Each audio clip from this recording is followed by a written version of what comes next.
3 minutes after 10 is the time. Crikey, you're way ahead of the chair. Was it the human deck chair? Asked J-Dog. Oh, no, you're reminding me that that's the nickname we gave him. I do apologise. Was it the haunted pencil? Is it Jacobean Rees Mogadon? I haven't heard that one before. It wouldn't be that spine-chilling parody of a Victorian child catcher by any chance, would it?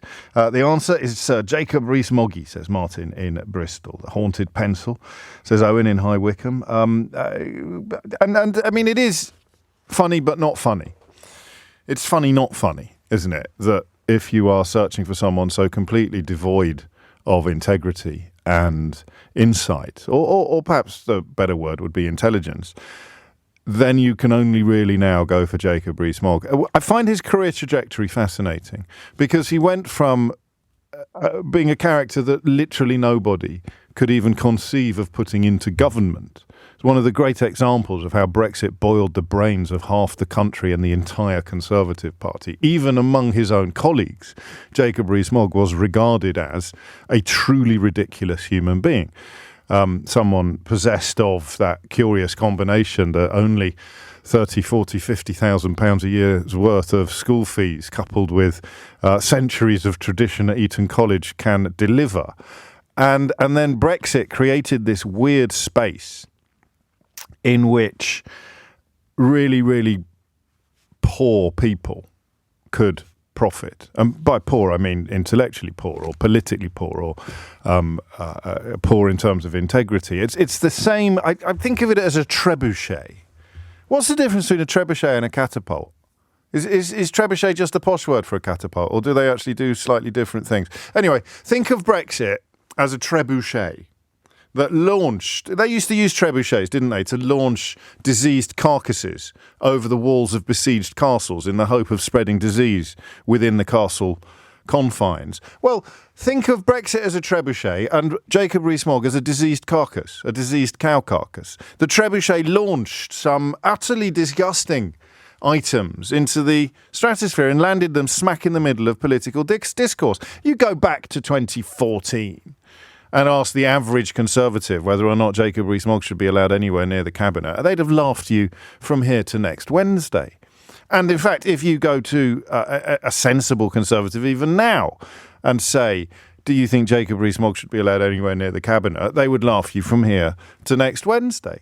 I could be wrong, but I think even Liz Truss, I probably am wrong. Surely she should. But anyway, only under Boris Johnson, really, could somebody as fundamentally as ridiculous as Jacob Rees-Mogg find his way into the cabinet. Which is why it is, and of course we should give credit to my colleague and friend Nick Abbot for coining perhaps one of the best descriptions of Jacob Rees-Mogg, a monocle on stilts.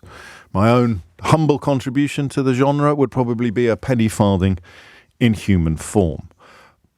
We have reached the point now where he is, I think he's even got a TV show on one of these mad new television stations that are hemorrhaging money so that mysterious billionaires can influence the news agenda, or rather influence the next generation of the Conservative Party. If you need to find somebody to defend a historically successful night of by-election results for the Conservative Party, then at the moment the only person you can go to is Jacob Rees-Mogg. And he is currently claiming, I think, that Labour lost both by-elections last night, or at least they did very, very badly. And the Conservatives did much, much better than he expected. The trebuchet, I'm told, is by far the superior siege engine. Thank you, Adrian. And Andrew in Richmond informs us that all trebuchets are catapults, but not all catapults are trebuchets. Every day's a school day on this programme. 8 minutes after 10 is the time. So that's your starter for 10 over and done with. Who on earth could possibly publicly claim this morning that yesterday's by-election results were good news for the Conservative Party or bad news for the Labour Party? Then you throw in the client journalists who spent much of this week trying to claim that Keir Starmer was somehow losing his grip on Leeds.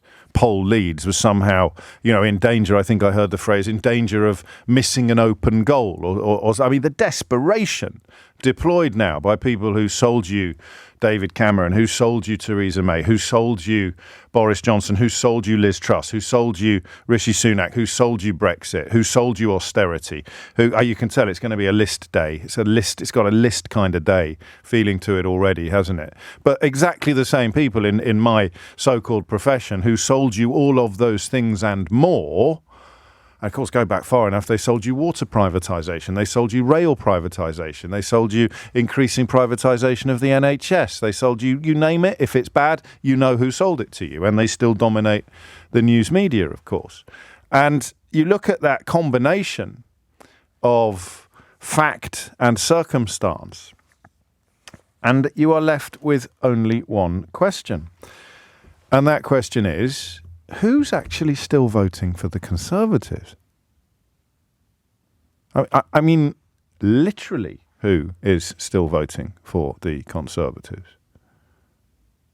Because if you are an immigration-obsessed numpty who is falling for the idea that people who inherited millions of pounds from their grandfather's property empire and are dedicated to policies that would improve the fortunes of people who inherited millions of pounds from their grandfather's property empire, then you're going to vote for the Farage faction, aren't you? You're going to vote for this Reform Party. So they got double figures, I think, in one or two, in both, possibly in both results yesterday. 10% in Kingswood, an increase of 10% in Kingswood, and 13% in Wellingborough. So if you're still clinging to the carcass of Brexit and you've been persuaded that the reason why your wife left you is because of immigration, then you're voting for Reform UK, yeah? So that is between 10 to 15%. That sort of quasi-fascist rump that we always talk about, the people who would vote for Donald Trump if he was running in the UK, the people who were drawn towards Nigel Farage during Brexit and still somehow don't hold him responsible for the fact that all the promises he made have come to nothing. They blame instead, I believe, Gary Lineker. That's 10 to 15% of an electorate. And I know by-elections aren't indicative of national trends, but that's 10 to 15%. You look at the Conservative results as opposed to the percentage changes, and you find yourself wondering how they secured any votes at all when you consider the catalogue of what they have presided over. And that, I think, is what we will do today. We've got two ways into this. The first is the question of who is still voting for the Conservatives. So your sort of mad Uncle Keith, who gets all his opinions off Facebook, he's gone Reform UK now. Who are the people that are still left voting for the Conservatives? Who actually are they? Because when you consider what they have done to this country, you find yourself concluding that they would surely either stay at home, hold their noses and vote for the Liberal Democrats or even the Labour Party, or actually, if they're properly following the facts, they would be drawn to a genuine and sincere vote for one of those parties instead. And that's the question that I've got for you first. So I want to make that list, okay? I want to make the list of the last 14 years, the last 14 years of Conservative rule, the list of what they've done. Okay, and I know I do this quite often and then forget all about it, but I don't know whether you've noticed, I'm getting a lot better. I'm getting a lot better at remembering to do things tomorrow that I said I would remember to do yesterday. And a decent list of the greatest hits of post-2010 Tories is the perfect way to queue up the question of who on earth is still voting for them. Who on earth is looking at what Liz Truss did and looking at what Jacob Rees-Mogg is and looking at the congregation of circumstances that allowed somebody like Nadine Dorries to become Secretary of State for Culture, Media and Sport? Who on earth is listening to Kemi Badenoch's ludicrous claims about non-existent trade deals somehow being game-changing commercial interventions? Looking at honest Bob Jenrick oscillating between positions according to which way the wind is blowing? Looking at Suella Braverman and her claims that we should be confiscating tents from homeless people, looking at any of these characters now and concluding, yep, that's the team I want to be in. That they're my people. I'll have a bit of that. they say to themselves as they make their way into the polling booth. So, as I say, I can understand not voting because you've swallowed 40, 50, 60 years worth of anti-Labour bile from the Tory press. And I can just about, especially after the last few years, I can understand voting for the party that's even madder than the Tories, whatever the latest incarnation that Nigel Farage's filthy fingerprints are all over. I get that. Everything is the fault of immigration. The kids hate me because of immigration. The wife left me because of immigration. The boss fired me because of immigration. My car broke down because of immigration. I'm stuck in a traffic jam because... Actually, no, that last one isn't a joke because Nigel Farage did once claim that he had been caught in a traffic jam because of immigration. So I get that. They vote Reform. Who still votes Tory? Now, it may be that today falls into one of those categories where we find ourselves speculating about the motivation of other people.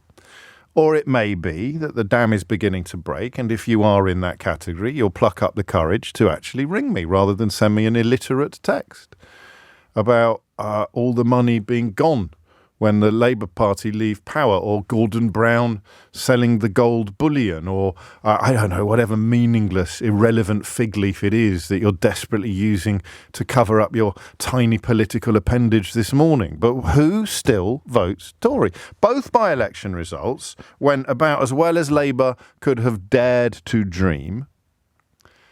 You can tell how well they went because Jacob Rees-Mogg is claiming they went badly. That's like the most useful thing Jacob Rees-Mogg ever does, to be honest with you. If you're doubting how well it went for Labour yesterday, just look at Jacob Rees-Mogg claiming it went badly. That's it. That's the proof. That's the pudding. Oh, and there's another one. There's a bloke called Rick Holden, who was doing the interview round this morning and was quite correctly asked by every decent journalist what the hell the Tories were playing at yesterday when they put out a clip of Sadiq Khan very briefly misspeaking about anti-Semitism. Do you remember earlier in the week I told you that I'd called Brianna Jai he instead of she for a nanosecond because I came back from a break intending to talk about something her dad had just said and went off on a bit of a tangent instead and talked about her and then said he and very quickly corrected myself to she. And I told you there was a weird corner of Twitter claiming that I'd misgendered her or deliberately, or that this was somehow evidence of my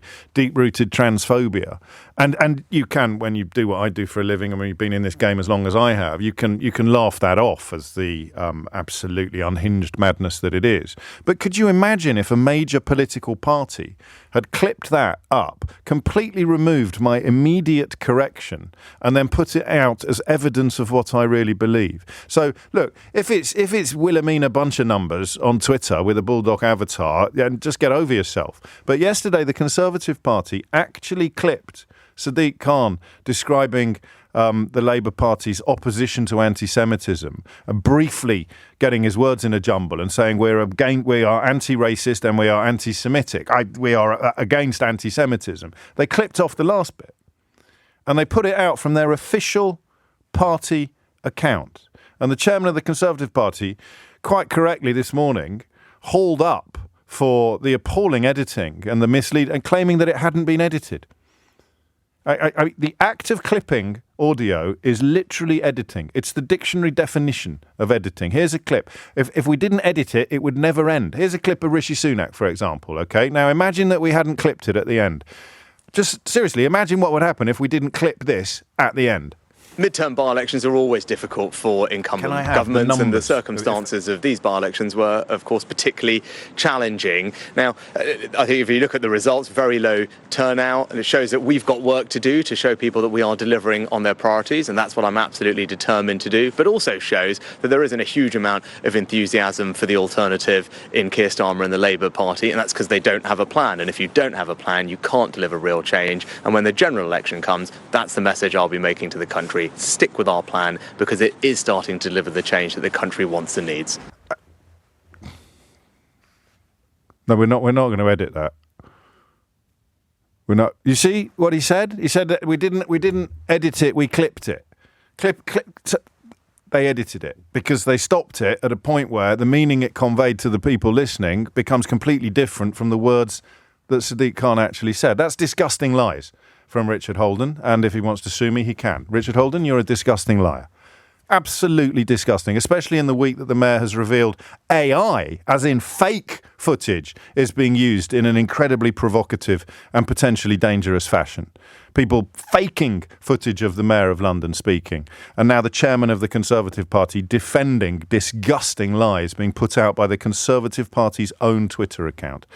What has happened to our country when the party of government is being held to account by community notes on Twitter rather than so-called journalists? What are the journalists doing today? Rupert Murdoch's Times has a story about how 3% of people, only 3% of people think that Keir Starmer has handled anti-Semitism well. But if you read into the actual numbers below the headline, a majority of people think he's doing a good job. It is as if the truth has left the building and the Tories have waved it goodbye. The Tories have shown it the door. The Tories have broken what used to be proud British traditions. And yet still, in Wellingborough, 7,408 people voted for them. And in the other by-election in Kingswood, 8,675 people voted for the Conservative Party. So today the question is not how well did Labour do? The question is not what do these results tell us about the broader political picture? The question is not do the headbangers in the Reform Party now appear to have secured that guaranteed 10 to 15% of an electorate that the headbangers in any party will always secure? The question today is very, very simple. Who is still voting for these people? Who is looking at the last 14 years of national decline, the last 8 years of accelerated and utterly unnecessary national decline? Who is looking at the promotion of utterly unsuitable, often disturbed, deranged, delusional and frequently disgusting individuals to high office in these islands and concluding, yeah, what we need is more of that? Who? Who is it? Who are they? Is it your mum? 0345 6060 973. Is it your mad auntie Doris? 0345 6060 973. Is it your Tory boy son? 0345 6060 973. Or, I don't know, is it the blooming boogie? Who is voting for these people and what on earth is wrong with them?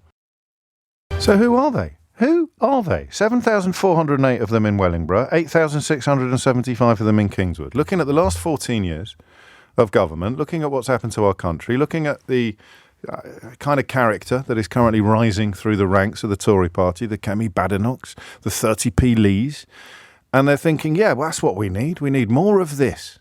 I mean, genuinely, comedy aside, and obviously I should have gone for Penry, the mild-mannered janitor, at the end of that last rant, a question of who the hell is voting for these people? Is it Penry, the mild-mannered janitor?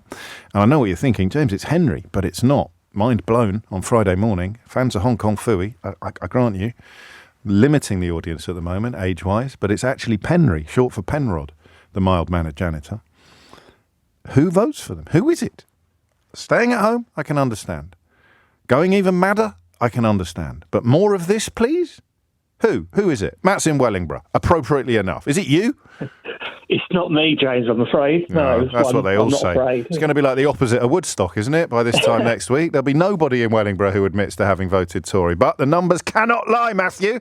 It is 7,408 of your fellow constituents. Who are they? Well, my guess is that they are more senior members of the community, because when you've looked at the very limited presence that there's been since the start of this by-election of the Conservative Party. Yes. Most of them have been, on the social media posts that they've had, have been more senior members. I mean, to put a bit of context on this, where Wellingborough was voted 62% in favour of Leave. Right. So it comes as no surprise at all that actually the Reform Party did relatively as well as they did. Mm. But well, you say that, and you're right, but you've still got that question of who are they? Are they the people who think there is a good Brexit and it went to a different school, or the people who are believing Kemi Badenoch's nonsense about trade deals, or this ludicrous rhetoric about sovereignty? That the people who still think that's a good idea are almost as mysterious as the people who are still voting Tory. But I grant you, they cross over a bit, don't they? They do, and you know, to put further context on it, Wellingborough and the area around it is it's a really diverse area. We've got a vast array of different nationalities in the area who prop up the economy, do a huge amount of work to keep this area as a growth area. And it is a growth area if you look at things like house prices in the East Midlands. So if you want to get rid of all the foreigners and you realise that Farage's crew are never going to get anywhere near power, then you might actually, despite having had your brain boiled by Brexit and racism, you might still vote Tory, even though they've presided over epic increases in the immigration that you blame for your life being rubbish. It's exactly right. And then the crazy thing is, the Conservative candidate actually knocked on my door, and as I said to your researcher, I've been a sort of floating voter in the past. She asked me, she introduced herself, and she asked me, could she count on my vote? And I said, no, I don't think so. And she just said, thank you very much, and walked away. And I thought, well, where's the effort there to convince people? But were you hand on heart, were you convincible? Probably Let's do some not, role play. Let's do some role play. Hello, I'm your latest Conservative candidate. You may recognise me from being on Peter Bone's arm at the last election. Can I count on your vote? Yeah, you probably not. No, and to be fair, I wanted to give the woman a chance, but yeah. I could see the rest of the canvassers knocking on doors and walking away. And I don't know whether or not you've seen the. But we're going to stop the boats, sir. Well, if you look at where Wellingborough is on the map, geographically, you couldn't get further away from the coast. Yes, but they'll be using hovercrafts next, sir, and we're going to stop the hovercrafts. Well, it'll be drones next as well, won't it? But also, we're going to grow the economy. You can only trust that Labour haven't got a plan. I just heard Rishi Sunak, the coke addict, say so. Well, I think the only plan that the Conservatives actually had in this way, and I feel a little bit sorry in some respects for the Conservative candidate. Because I think she was a sacrificial lamb. She was a sacrificial lamb. Yes, okay. You wouldn't take that. A poison chalice. Yeah, exactly. And she's now saying she's going to run again next time round. Well, I think it wasn't Einstein or somebody saying the definition of stupid is doing something over and over again with failure. Yeah, it wasn't Einstein. It was someone else. That's what everyone says it was Einstein. I hear you. If you're wondering why I just referred to Rishi Sunak as a coke addict, it's because he told us himself. I'm a coke addict. Total coke addict. And we haven't edited that at all. Using the Richard Holden, chairman of the Conservative Party dictionary, this is proof that Rishi Sunak is a coke addict. I'm a coke addict. Total coke addict. We haven't edited it at all. Seriously, Dickie Holden told me that the definition of edit is something different from what I always thought it was as someone who's worked in radio, ordering other people to edit stuff for over 20 years. So just for the avoidance of doubt, according to Dickie Holden, chairman of the Conservative Party, here is conclusive, unedited proof that Rishi Sunak is a coke addict. I'm a coke addict. Total coke addict. It's annoying schoolboys in the background trying to join in the conversation have spoilt the crystal clear quality of my clip there. But what I won't do is use AI to make it sound more convincing. That's probably where Richard Holden and his mates will go next. It's 10:30. Thomas Watts has your headlines.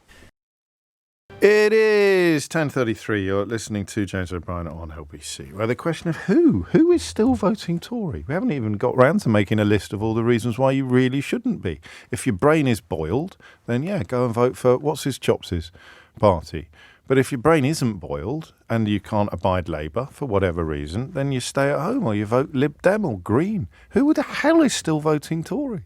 The party that brought you 30p Lee and Jacob Rees-Mogg. Both extremes, if you like, of the class structure in the UK, and between them, perfect proof that it means nothing in terms of integrity or intellect. Both as thick as mince, and both profiting and riding high in the last few years of Conservative governments. It's just bizarre. Who are they? 10:34 is the time. We should probably do a little bit of grown-up analysis as well as the slightly more, shall we say, excitable coverage that I've been engaging in so far. Luckily, Lewis Goodall is on hand. Busy day for Lewis today. He'll be with you on LBC from 6, and he's probably laying down, I believe is the correct phraseology, probably laying down one of those newsagents podcasts in the course of today as well. I'm working on the principle, Lewis, that you can tell how badly it went for the Tories because Jacob Rees-Mogg is saying it went well. We prefer slapping down, as a matter of fact, James. Slapping down. Slapping down the podcast later on today. Yeah, well, look, I mean, there's a few things that your listeners and all LBC listeners and everyone else should remember when they're listening to some of this analysis.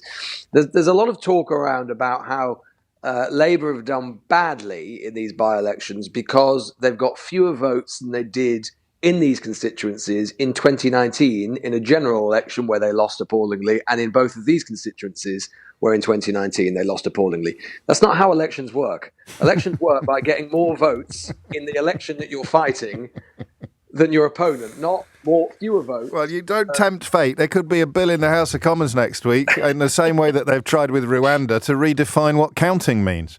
Well, indeed. So, of course, turnout is always lower in by-elections. I mean, it is almost never going to be higher than it was in a general election because, naturally, a lot of people don't even know that it's happening in their constituency on a particular day. There is no other way of describing these results than a brilliant couple of results for Labour and an absolutely catastrophic set of results for the Conservative Party. And if it were just these results, then of course you could say, well, this is just a couple of results. But obviously there is now something of a pattern, both in the Sunak premiership, where of course they lost Mid-Bedfordshire, Selby and Ainsty, but also where you go back to the Johnson premiership as well, where, they were losing seats, in Chesham and Amersham and in Shropshire, North Shropshire and other seats as well. Either to the Liberal Democrats, Tiverton, either to the Liberal Democrats, usually with swings north of, 10%, 15%, 20%, or to the Labour Party. And the thing that really strikes me about this, James, is that if you'd said to me, in 2019, the Labour Party would be winning in seats like Selby and Ainsty, they would be winning in seats like Wellingborough. It would have been, even in a by-election in those years, it would have been completely unimaginable. Why? Well, largely why? Because Brexit was so completely salient. The fact that the Labour Party can win in such heavily Brexit leave voting seats says something about how the politics of Brexit has unwound and says something about how little salience that issue now has, at least for the Labour Party. So oddly, and this has happened quite a lot lately, and of course part of the problem is people like us who have to have opinions in the moment of the moment, and then the facts change, or it turns out that some of the parameters in which we framed those opinions may have been illusory. But actually, the great political reset that people claimed had happened in 2019 may prove to be very, very temporary, and the really significant generational political reset might be happening later this year. Absolutely, it could. Look, I think it will be a question for historians to ponder about whether the Conservative Party could have achieved a permanent realignment of British politics after 2019. I actually think that was potentially, at least, within their gift. I think I think what lost it is that Johnson had neither the intellectual application nor, to be honest, the honesty to ram it home. I think they genuinely got to a potentially post-Thatcherite moment in 2019. Two things happened. Johnson was too feckless, and also the Conservative Party didn't actually want it. There was a sort of political landscape that was there for them that was genuinely post-Thatcherite, and it just required a bit of flexibility. Actually, one of the great myths in British politics is that the Conservative Party is pragmatic. It's really not very pragmatic anymore. It probably was once, but it's not now. As soon as they have the opportunity to flex back to a more traditional version of themselves, i.e. Thatcherism, which they literally did in a sort of cosplaying fashion under Liz Truss, they did so. They could have had the opportunity with the new seats that they'd won to basically be more or less what Johnson was offering, which is a slightly soggier, kind of slightly right on culture, left on the economy, and that could have probably guaranteed them some hegemony. It hasn't happened that way, and as you say, it could, later this year, could be the realigning moment. What I would worry about for Sunak at this point now is it is possible that we're at just one of those points in the electoral cycle where it doesn't actually matter what the government does, and it doesn't matter what they say. It's like, as you say, James, people like you and me, we're paid to have opinions, we're paid to think about politics day to day. Our opinions change day to day. The public are sort of glacial in their opinion. Most of the time they're only sort of vaguely paying attention. But when they change their mind, like a glacier, it really moves. When the glacier moves, it really moves. And there's not much you can do to stop it. So my worry if I were number 10 and Rishi Sunak would be, at this point now, the public have just stopped listening. They've made up their mind. And that is, regardless of what they throw into the mix, that is, as you suggest, likely to stay the same. Lewis, thank you. I know you. Are you going to be writing about this in your new book? What, this particular day, this conversation? No, not today. Not necessarily. Not this conversation. Even I'm not that self-referential. I go straight to the index. I can't believe it. What were you doing on February the 16th? No, I mean that stuff about the possibility that the Tories could have somehow. transformed. I will. Well, I mean, if it proves to be right, then I'll definitely write about it. I find that absolutely fascinating. Inevitably, I'll just forget it. There is one circumstance in which the Conservatives could claim to have done rather well yesterday, and that would be if they got Laura Trott to count the votes. Well, yes. Yeah, but she's probably not got a future as a returning officer. Lewis Goodall with you at 6:00 on LBC, and before that on the soon-to-be slapped-down newsagent podcast. I think I have to credit Stan for that rather splendid Laura Trott joke.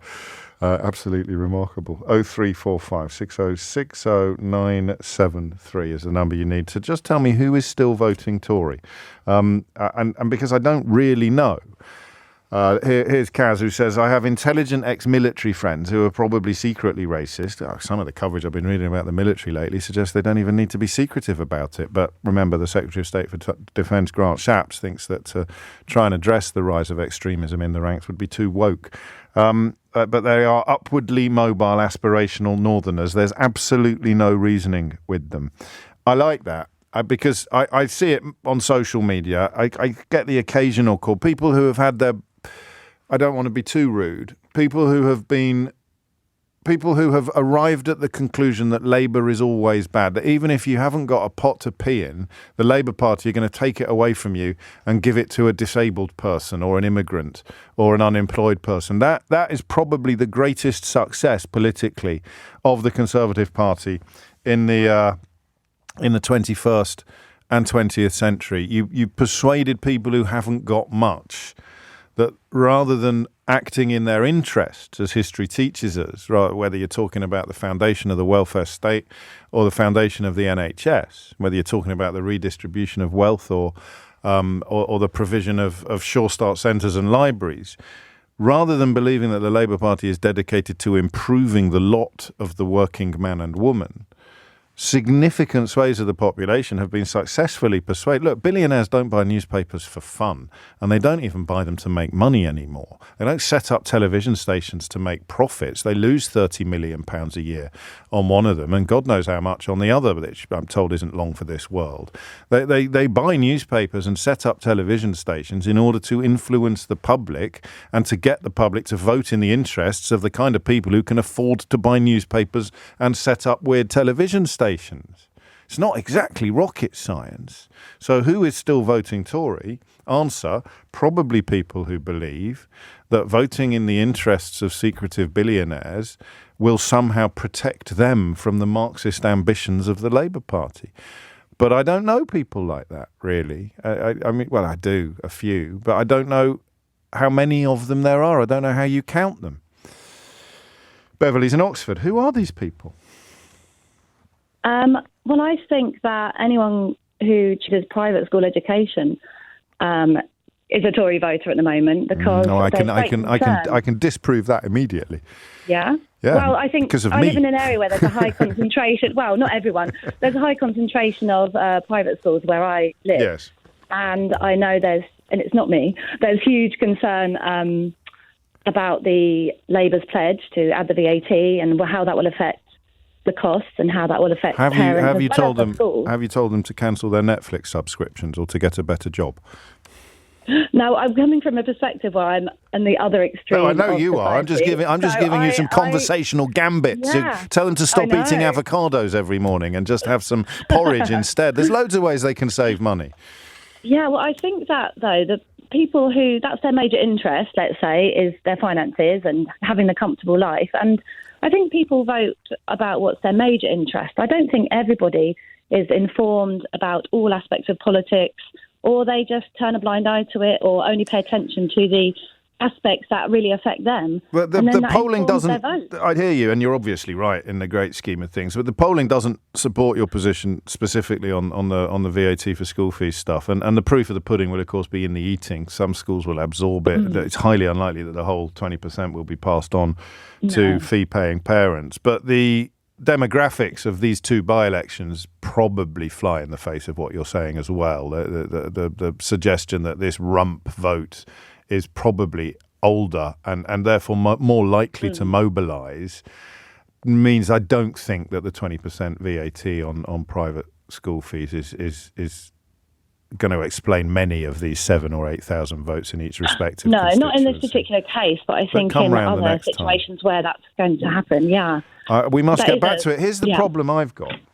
Is you're a teacher, I think you said. Did you say that? Yes, I am, yeah. And therefore you're fascinated by this story, and you're fascinated by private education in general, as am I, as both someone who was privately educated and someone who privately educates their children. I don't know how interesting other people find it. So we're talking about 7% of the population max, 7 to 9% of the population max are in this catchment area. You can throw in another 5 or 6% of people who hope they will be one day. Many of the people I know aren't that spooked by it, but I appreciate other less well-off people will be. Outside that circle, it's actually a vote winner. Yeah, it could possibly be, It speaks to natural justice. It speaks to an attempt to reduce the number of people availing themselves of an obviously unfair advantage, despite already being in the most privileged cohorts of the country already. So we shall see. I mean, it will be interesting. 46 minutes after 10 is the time, and you are listening to James O'Brien on LBC. Thank you, Elsie. You could also, any parents worried about not being able to pay school fees, we must tell them about value baked beans, the value range in supermarkets. So what have we got? If you're worried that you won't be able to pay your school fees, there's value range food in supermarkets. You can cancel your Netflix subscription, stop going on so many holidays, and just eat porridge every morning instead of avocado on toast. It's so easy, isn't it? And where did I get that stuff from? People like Richard Holden, whose definition of the word edit means that Rishi Sunak is a coke addict. 10:51 is the time, and we haven't had time to make the list. He's making the list. Something like that, is it? No? Just me. I know it's a Christmas song, but it's the only song I can think of about making a list. There's no songs about making lists that are based in February, Keith. But I wanted to make a list. We'll have to do this at some point. I'm writing the chapter for the book, for the paperback version. I'm doing an updated version. Do you know, this is going to sound so cocky. I'm worried now that when the paperback comes out in May, the hardback's still going to be a bestseller. That puts you in quite a difficult position commercially. But these are problems that I'm comfortable absorbing. It's still only a tenner on Amazon.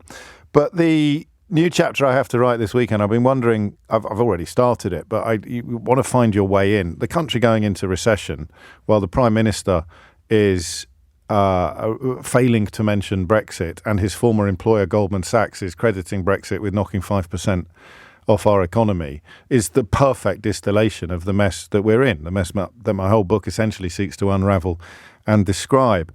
But then, just for a bit of comic effect, you throw in Jacob Rees-Mogg claiming that things actually went very well. He's the political equivalent of the Monty Python knight, isn't he? Who's dancing around on one leg claiming that it's only a flesh wound. It's only a flesh wound. And speaking of Tories, past and present, do you remember when Priti Patel came out in favour of terrorism?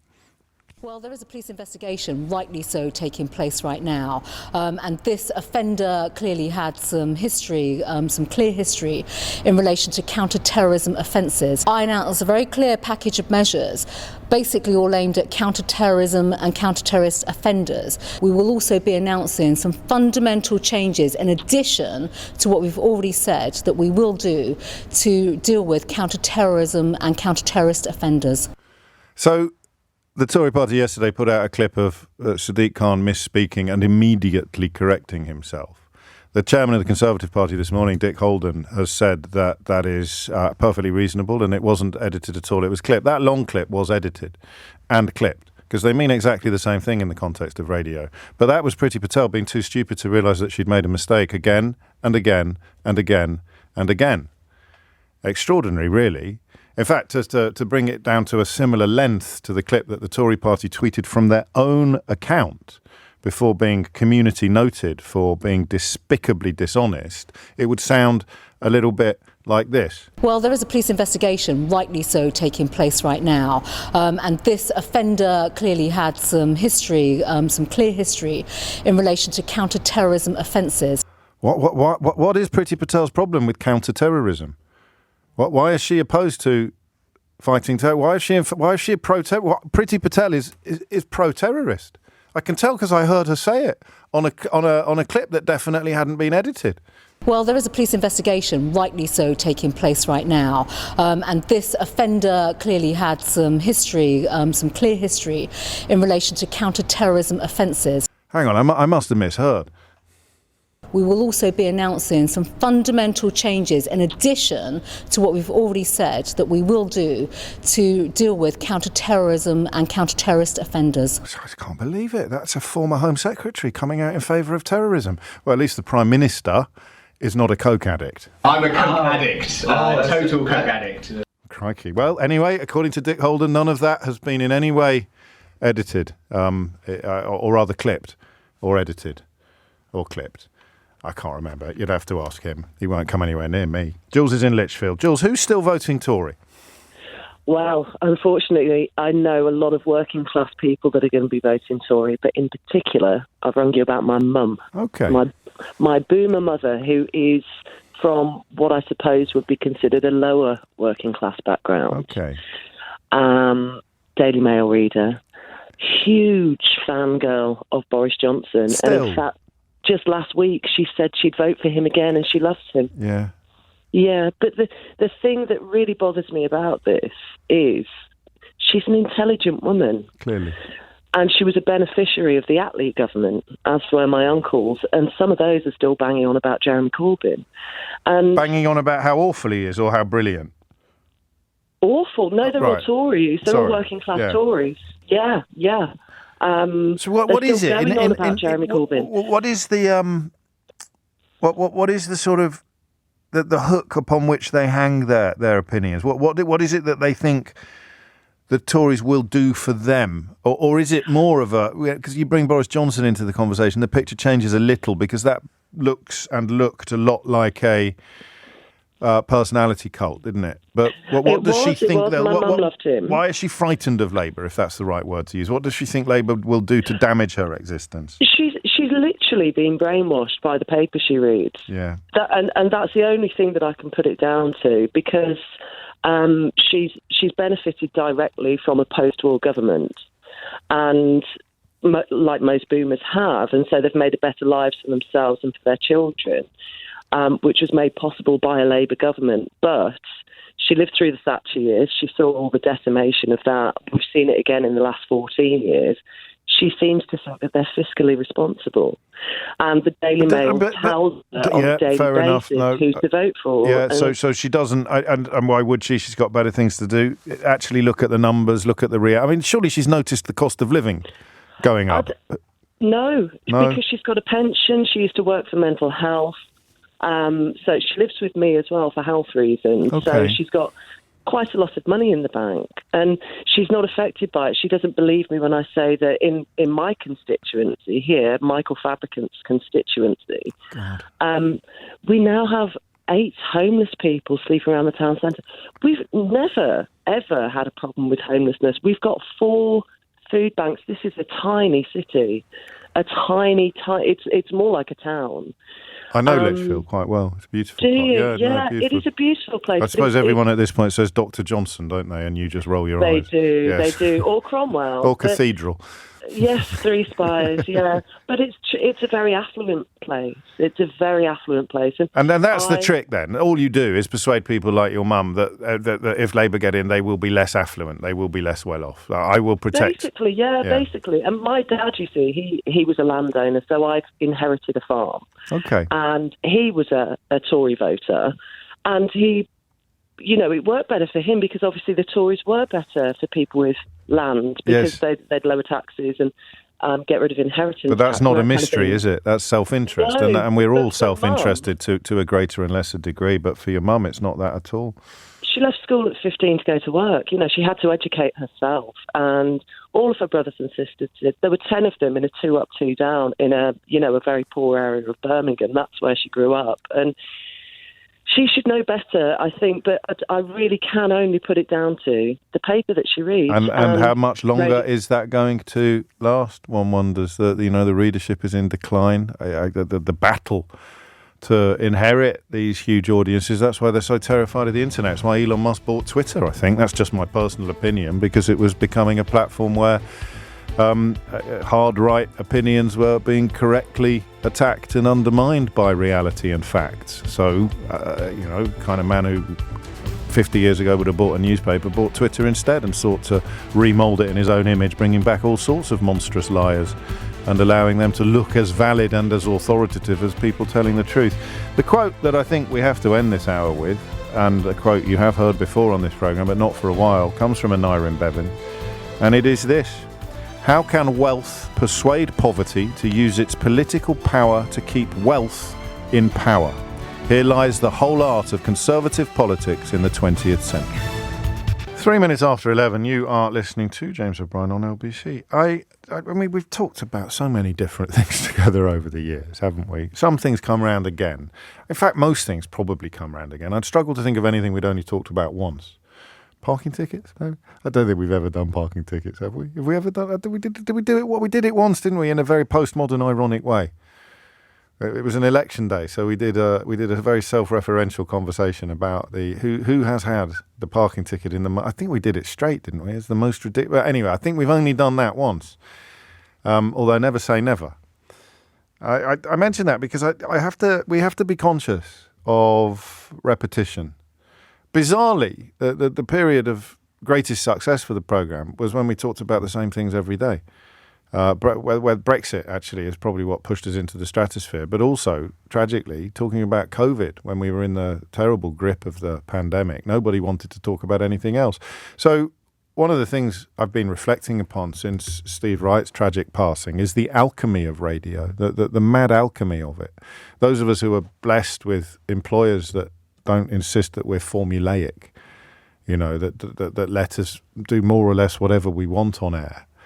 We have enormous responsibility, of course, but also we have enormous freedom.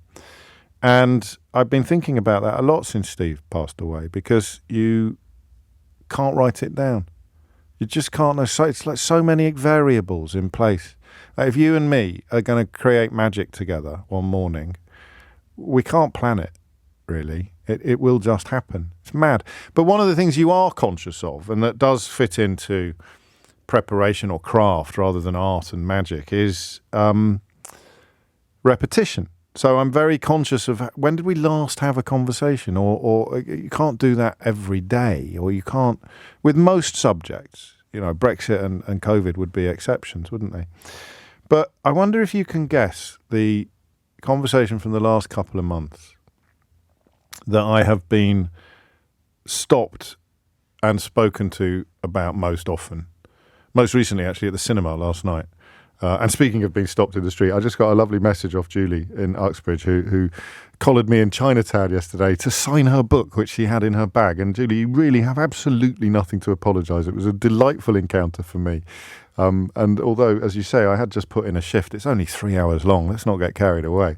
It's not like working on a building site. But the conversation, can you guess what it would be? The one that for the last people have come up to me and said, I really enjoyed that, or that was really important. And I realised that we'd never actually done it before. We'd done the subject in broad brushstrokes on previous occasions, but we had never done it in the way that we did it. About, 6 weeks ago, was it? Or was it, give or take, within the last couple of months? Can you guess what it was? And it was motivated in part by frustration and anger with the way the subject is often covered elsewhere. Quite often the way we approach subjects is motivated by frustration and anger about the way the subject is covered elsewhere, isn't it? And we keep getting proved right. This was also one of those occasions where I had to reflect upon my own wrongdoing in the past because, to my shame, but to my embarrassment, not to my shame, I used to be somebody who would approach new sounding diagnoses with skepticism and a degree of derision. So if, for example, you were to tell me that your child had ADHD, I would say, oh, you mean they're naughty. We just called it naughty when I was young. And I meant it. I haven't fully worked out why I meant it. I wrote about it in my last book, How Not to Be Wrong, The Art of Changing Your Mind. But you never fully get to the bottom of why you end up holding opinions that are demonstrably wrong and also deeply offensive to people who are living the experience that you're dismissing or questioning. But my industry is full of privileged old men who think that the world hasn't changed since they were at school, or think that the world hasn't changed since they started work, think there's nothing wrong with pinching backsides in the typing pool, or wolf whistling women in the street. My industry is full of old men who think that a new sounding diagnosis like ADHD, or if you were to go back 20 years, dyslexia, is just a load of woke nonsense, to coin a modern phrase that they're fond of, and that these children just need a good old kick up the backside, or the return of corporal punishment, or to be taught some resilience, or to pull up their socks, or to get a stiff upper lip. It's a very easy rut to fall into, because it frees you of the responsibility of thinking. It allows you to approach any story from a position really of binary provocation. Here's a story. Okay, how can I invite people to attack the vulnerable? That's how you approach conversations about long-term illness. It's how you approach conversations about immigration. It's how you approach conversations about unemployment. It's how you approach conversations about single mothers. It's how you approach conversations about teachers going on strike because their circumstances at work have become unbearable. Ditto junior doctors, ditto nurses, ditto paramedics. You just look at a story and you think, how do I get... And this answers the question, by the way, that we asked in the last hour, like, who's still voting Tory? The answer is the people who accept this invitation every day. I'm going to hate them. I'm going to hate them. I'm going to hate... Do you know what you're supposed to be getting angry with today? Have they told you yet? Do you know what you're supposed to be getting angry with today? Trains. Or specifically train lines. So here in London, one of the most annoying elements of the old public transport map, the old railway map, underground, was that the underground lines had their own distinct colour and were quite easy to follow, and they had names like Piccadilly or Bakerloo or Victoria, or more recently Elizabeth. But the overground was all the same colour, and it just had the name London Overground. And it is quite confusing. If, for example, you were trying to make your way from Gunnersbury to Highbury and Islington, it would look as if you could do it all on one train. Actually, I think that's a bad example. Possibly you can. Or you would have to change at Willesden Junction. And all of the orange lines were all London Overground. So yesterday it was announced that Transport for London has given them new names. And some people are furious. If I tell you what the names are, will you be able to work out why they're furious, do you think? I don't know. Possibly you will. They've called one of them Windrush. As a mark of gratitude to people who came from hundreds of thousands of miles away to help rebuild our country after the Second World War. And they were rewarded, of course, with racism and, latterly, the threat of deportation. Personally, I think that naming a railway line after them is a beautiful thing to do, but compensating the people who had their lives turned upside down by Theresa May and Nick Timothy's time in the Home Office would be an even more powerful gesture, one that sadly is not in the gift of the Mayor of London, Sadiq Khan, who is ultimately behind this initiative. So you've got Lioness, Mildmay, Windrush, Weaver, Suffragette and Liberty. Beautiful. Speaking of Windrush, I don't know if you've seen the statue at Waterloo Station, but my God, takes your breath away. It's absolutely beautiful. It somehow manages to convey so much, despite being inanimate molten bronze. It's absolutely gorgeous. If you haven't seen it, go and have a look. Seriously, it's worth detouring. If you're on the South Bank and you're not planning on using Waterloo to get to and from wherever you're going, if you're in London, just go into Waterloo Station, have a look at the Windrush statue. It's not only a thing of absolute beauty, it's a magnificent reminder of the power and the importance of public art, which reaches places, of course, that other interventions simply cannot reach. So that's why I used to be an idiot about ADHD, because I used to occasionally fall into the trap of thinking, well, not even consciously thinking, how can we attack these people, but thinking, if it wasn't like that in my day, then it can't be real. And I got some messages last time we talked about it from people who were treated similarly with dyslexia. And I've been here for just over 20 years now. And do you know what? I think in my early days on LBC, I don't think I'm imagining this. I think you would still hear people or still get calls from people who thought that dyslexia was just a fancy way of describing thick people. I know that dyslexic people experienced that before the diagnosis became commonplace, and to a degree afterwards, but I'm pretty sure the same sort of lazy, knee-jerk rhetoric of dismissing and denigrating ADHD or ADD or other special educational needs, I'm pretty sure that they used to deploy exactly the same language and approach to dyslexia. which is gross, isn't it? Because you don't need me to tell you that some of the cleverest, most gifted and creative people that have ever lived with dyslexic, but without help from the educational system, their talents may never have been discovered.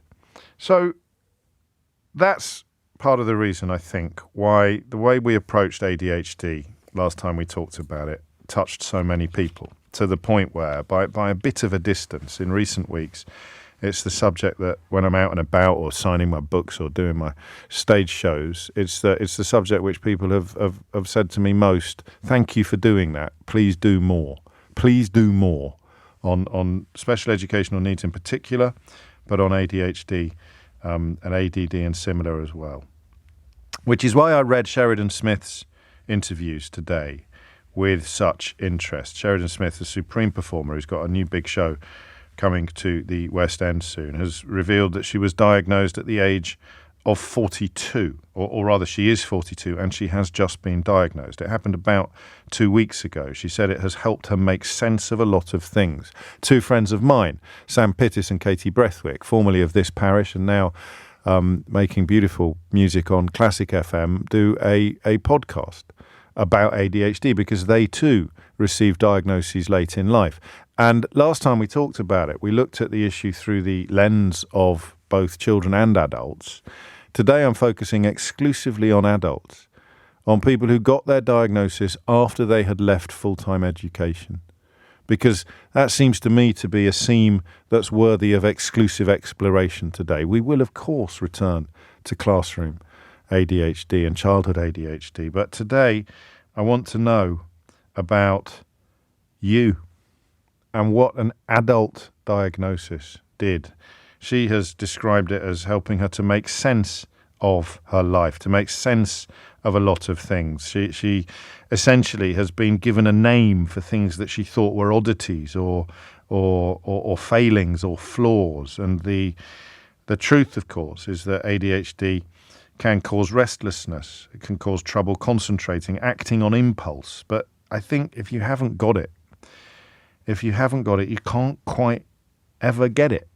You need to hear from people who have. So 15 minutes after 11 is the time. As Sheridan Smith reveals the life-changing impact of an ADHD diagnosis at the age of 42, I want you to tell me how it's changed your life. And I want to nod to old me, or indeed old privileged men still banging on about how we just called it naughty in my day. I want, working on the presumption that some of them are listening, I want you to help them understand why they're wrong in perhaps a nicer way than I can manage these days, because that kind of character has done so much damage to my country. I find the whole attempt at compassion increasingly difficult. But why? Explain it in a way that makes it clear to somebody who thinks, oh, it's just a fancy new word for naughty. Why it is so much more than that, and so important, and therefore an absolute contender for among the most important conversations that we have together. And I'm keeping a promise here to quite a few people who've been to see me recently, and it puts a smile on my face to think of that for two reasons. Number one, it's important. And number two, I've actually remembered to keep a promise. 90 minutes after 11, I mentioned a couple of friends formerly of this parish, Sam Pittis and Katie Brethwick, whose podcast You're Wrong About ADHD is it's a thing of beauty. I've just seen a tweet from another former colleague of this parish and a lovely man, a truly lovely man, Ian Lee, who some of you will remember very, very fondly for his astonishingly creative and artistic and just genius approach to radio. He's tweeted, I got diagnosed at 47. Changed my life, helps me cope better day to day, but more importantly helps me make peace with the tornado of my past. I was actually told by a teacher. So Ian, just referencing back to something I said a few moments ago, that I was thick and naughty. Just imagine. And there it is. What difference does it make? The simple act of diagnosis. Ros is in Collier's Wood. Ros, what made you pick up the phone? Hello. First-time caller. I'm a bit nervous. It's only me. It's only me. I was diagnosed last year, actually, at the age of 30. Okay. And it was only after having kids that it seemed necessary to actually follow a diagnosis. Why? Life became completely unmanageable. Okay. And it seems that that's quite a common theme in women, especially later in life. Yes. I'd had a lot of kind of rocky mental health paths before, and had a few kind of weird diagnoses that never really seemed to fit, and been on lots of different medications, and had a period where I'm just done with medication. I'm done with trying to find out what's wrong with me and kind of cracks on with life. Yeah. And then becoming a mum, the biggest shock was the emotional regulation and how that actually presented. And life just got so chaotic so quickly. And when I finally kind of sought out someone to do a private diagnosis, because the wait list was about 5 years in South West London, it has completely changed my life. I started medication quite quickly, and the change was dramatic. Like what? Give me some highlights. Everything is just so much clearer. I'm able to actually sit with my kids, which is really strange. I used to really struggle actually sitting down on the floor with babies. Because you'd be distracted. You'd be completely. Right. The only way I'd be able to spend quality time with them would be getting out the house. In the house, it would be everything was externally telling me, you need to do this, you need to go here, and you need to call this person and do that and do this. And then as soon as you did that, the voice would be telling you to do something else. It's not as if it was ever a destination. It was always just a distraction. Completely. And then medication it doesn't take it all away, but for me, and it doesn't work for everybody, but for me, it's just let me take a little bit more of a breath before I actually act on needing to do things. I actually think, do I really need to do those things? But interestingly, in school, I was saying to your producer that I had a similar opinion growing up. Oh, did in you? The late 2000s, I used to think it was naughty little boys jumping around a classroom. Yeah. And then actually talking about my own school life, a lot of it was me not being able to concentrate, not following what was going on in class, really losing track of things, only clicking with certain teachers because they explained things certain ways. And I did really badly in school, and school was a really negative place. I think there's a statistic floating around. It's a recurring theme, isn't it? It's a hugely recurring theme. Sorry, what's the statistic? I think I don't know the exact figure, but it's something around children with ADHD experience over 50,000 more negative words than a normal child. But I'm just looking at Ian being called sort of thick and lazy, or I mean, those are words that probably modern teachers would be a little less likely to deploy, but they'll be using euphemistic versions of them, won't they? And you shouldn't be told stuff like that. Thick and naughty. Naughty probably still comes out, but hopefully thick doesn't. Ros, I mean, that's perfect. You've covered the whole thing, haven't you? You've gone from being that sort of slightly unthinking skeptic about even the reality of the condition to being a huge beneficiary of the diagnosis. What do people, briefly if you would, because there's loads of people keen to join in, but what do people around you say? Do people notice the change? Do they ever comment on it? My husband is the one who actually pointed out the biggest changes. My medication dosage is split twice daily, right? And he will know if I've forgotten to take the afternoon dose. Because he can tell that you're climbing the walls. Yeah, and it just feels like this internal kind of buzz that comes back slightly. It's not. It sounds quite extreme, but it's not. You just kind of notice yourself doing things. But he's said our relationship has never been as calm as it has been before. It's always been it's just always been emotionally driven for myself. You'll like this. You'll like the way... Sorry, go on. No, that's all. You'll like what Sheridan Smith said, I think. She said, I felt like a duck floating along fine, but kicking like mad underneath. I know that sounds dramatic now, but the anxiety absolutely spiraled out of control. And then I think a bit like you, she got different diagnoses. She got bipolar and then medication for a year, second opinion. It's not bipolar. You've got generalized anxiety, anti-anxiety tablets, which became a nightmare because I needed more and more. It's so powerful for people like her to speak out, isn't it, I think? Definitely. And I think it's also the more... I still hear to this day so many people saying, oh, it's a bit of a fad at the moment, isn't it? Or, like, doesn't everybody have that? And it just, like you said earlier, it just takes away I'd had 30 years of struggling with something I had no idea I was struggling with. And you kind of grieve the life that you could have had if you were diagnosed at 12 or 13. Yes, I completely understand that. I hear that a lot, actually. And I mean, it doesn't, I think it touches the sides, but it doesn't by any stretch of the imagination go all the way. But the old adage, it's better late than never, does work. It's something my therapist said to me a lot when I said to her, I wish I'd worked all this stuff out years ago. Think how different my life could have been. And she said, yeah, but think how different it would be if you hadn't. Think about the road ahead at least as much as you're thinking about the road behind. And, you know, you're only 30. I can say that because I'm 52. You're only 30. You've got decades ahead of you and only 3 behind you. 26 after 11 is the time. Kat's in Shrewsbury. Kat, what would you like to say? Hi. Hello. I was just calling because I think that obviously a lot of the kind of talk about ADHD, especially in the past, but even recently with people that have been diagnosed in the media, is that it has still been talked about in terms of like boys being diagnosed. It's a naughty boys problem. Naughty boys problems. Yes, exactly. Yeah. That.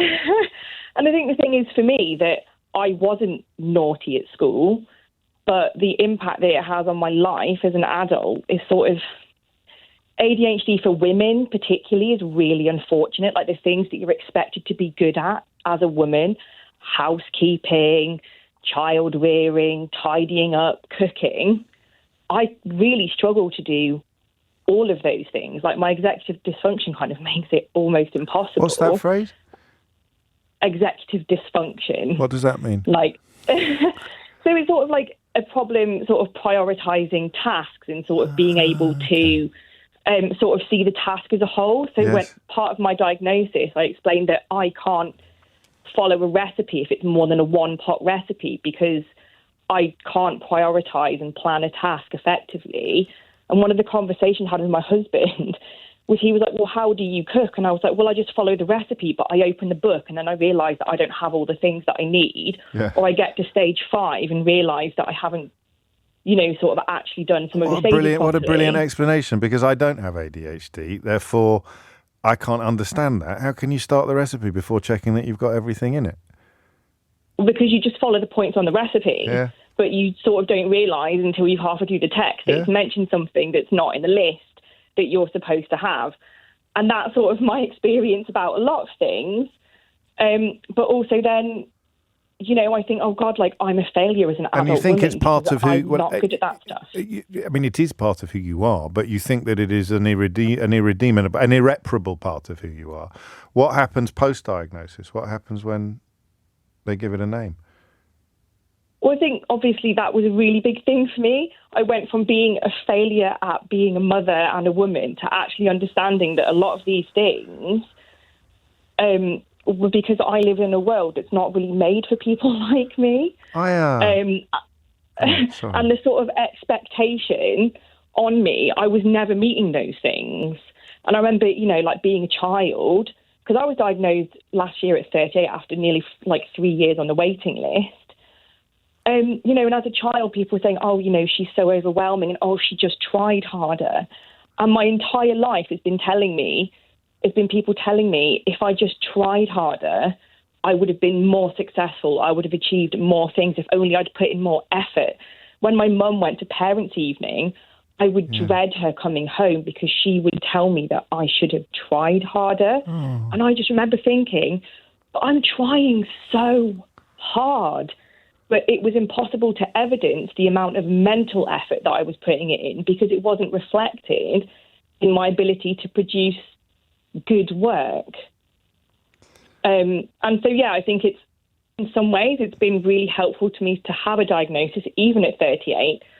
But in some ways, there's been a process of grieving as well about the things that I could have. Because you're looking at little Kat and thinking, I wish I could go back and tell you what's going on. I wish I could I wish I could just look after you. Aren't you? Yeah, and I think, you know, sort of just having people, I think the saddest thing was obviously when you go through an adult diagnosis, you have to prove that you've had evidence of ADHD before the age of 12. And I found some of my school reports, and some of them are just heartbreaking. But the sentence that really stood out to me was Kat relates well to adults, but struggles with her peers because of the things that she's interested in. They take over and she overwhelms them, and they find her overwhelming. Oh, mate. Oh, that poor little girl. But yeah, because I wasn't naughty, I was just dysregulated. Weird. Is that the right word? Yeah. Yeah. Yeah. I can't believe something you said a couple of minutes ago when you said I went from feeling like a failure as a mother and a woman. That's heartbreaking. Yeah, but it's just, and I think that's where ADHD in women is just so misunderstood, and there needs to be a real conversation around that, because it's just the expectations that you have for you as a human when you are a woman, the tasks that people sort of expect for you in society, are things that you just are really, really hard. A lot of people are messaging me to say you've managed, you and the last caller have managed to completely describe what they have been through. And of course, inevitably, you and Ros will also have made a lot of people think, crikey, they're talking about me. And it never crossed my mind I might have ADHD, but you're describing other people, not just as you describe, this, Kat, I think, as you describe yourself, many people see themselves, don't they? What was the clicker for you? I'm very, very, very late for the news, so you'll have to be brief. But no, don't be. It's my fault entirely. I'm in charge. I'm presenting the bloody programme. I know, but I can't control the pace at which I speak. No, it's nothing to do with that. I suddenly realised it happens all the time. It's always my fault. If Keith was nodding any more furiously, his head would fall off. What was the moment that made you think this isn't? I don't have to be like. What made you go and get a diagnosis, if you don't mind me asking? Well, I went back to uni to study to be a nurse. Right. And and obviously it was a sort of repeat of things that used to happen at school. And one of my lecturers was kind of just really supportive, and she kind of said, maybe do you think that, there's something else going on, that, because I was diagnosed with depression, that maybe you aren't depressed and actually it's just this kind of process is not, like, that assessment process is not good for you. And I just, it was life-changing, because it suddenly made me realise that actually sort of maybe I wasn't just kind of broken or depressed or whatever, but actually that maybe just the way I experience the world is just maybe slightly different. So well put. Thank you, Kat. Take care. And that's why Kate and Sam have called their podcast You're Wrong About ADHD, because it's a constant quest, essentially, to address prejudices, but also to recognise reality. And I don't think Kat and Ros could really have done a better job of establishing why I felt it was so important to return to this subject quite soon after the last time we did it, because we have barely touched the sides. Thomas Watts is here now with your rather late headlines. 11:37 is the time. He's very much on that list of people. I wonder whether we should ever give, the more desperate they are for attention, whether or not we should ever give them attention. But Rupert Murdoch's creature, Tucker Carlson, has been in Moscow recently, of course, quotes, interviewing, end quotes, Vladimir Putin. Carlson dispensed with by Fox News as part of that attempt to fend off the consequences of their lies about Dominion voting systems and Donald Trump's lies about the last American election. But I just mentioned that because of the news you just heard in Tom's bulletin about Alexei Navalny. It's odd to describe him as an opposition leader because he's been in prison for 3 or 4 years, but he is now dead. And the line issued by the Russian government, or the Russian prison service, on February the 16th, 2024, in Correctional Colony Number 3, convict A.A. Navalny felt unwell after a walk, almost immediately losing consciousness. The institution's medical workers immediately arrived and an emergency medical team was called. All necessary resuscitation measures were carried out, but they did not yield positive results. Emergency medical doctors confirmed the death of the convict. I won't say any more because we'll speak to my friend Bill Browder shortly, who is possibly the world's leading opponent and disseminator of opponent of Vladimir Putin, and I say the world's leading, the non-Russian disseminator of the truth about what goes on in Vladimir Putin's regime, even as people like Tucker Carlson, of course, who until relatively recently was a colleague, effectively, of everyone who works at The Sun, The Times, Talk TV, you name it. If you're part of the Murdoch empire, you are a former colleague of Tucker Carlson, and he's been in Moscow recently, essentially, I can't use that word on the radio, but cozying up, shall we say, to Vladimir Putin. Donald Trump, meanwhile, of course, outwardly supportive of Vladimir Putin, even as we learned today, one of his political opponents has died in prison, as we should say, at the very least mysteriously. So we'll talk to Bill shortly, but before that, back to this huge conversation about late diagnosis, adult diagnosis, ADHD. And I don't think, properly speak to the sense of grieving for the person that you used to be, because it's not the same as what I went through with quite a bit of therapy that just helped me make sense of some of the things that had happened to me as a child and what they had done to me as an adult. But that's not a medical diagnosis. So that recurring theme from our callers about grieving effectively for the child who was called thick, or the child who was called naughty, or the sense of failure as a woman and a mother. It's an extraordinary conversation. It really is. The grief for what might have been, writes one texter, is just so hard to get past. Georgie's in Leeds. Georgie, what would you like to say? Hi. Hello. Lovely to call in. I had my diagnosis just a few days ago. Gosh. And I'm 30 at the end of the year. I wasn't a naughty kid. No. I was very shy, but inside I always felt like I had this raging impulse to be outgoing and to be everyone's friend. And then it's only as I look back, I'm like, oh, I obviously thought I wasn't good enough for.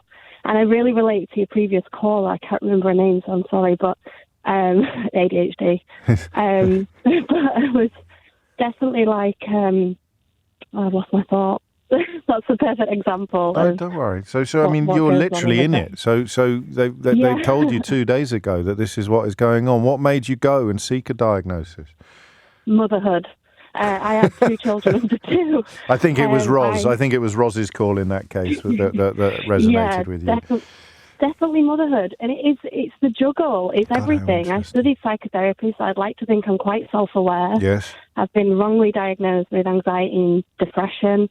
And I always felt like there was this gap, this hole that I couldn't fill. And I'd had a psychotherapist try to diagnose me with BPD relating to childhood trauma, etc. And now it's this. And as soon as my awareness, mainly through social media, everyone's got a bit of ADHD. There's so much out there now. But I think because the awareness is vamped up so much, that's what triggered my brain to go, how interesting. Oh my gosh, Could it's be me. that. And I've never felt so sure. Really? You just thought it just can't be a coincidence. I've ticked so many of these boxes.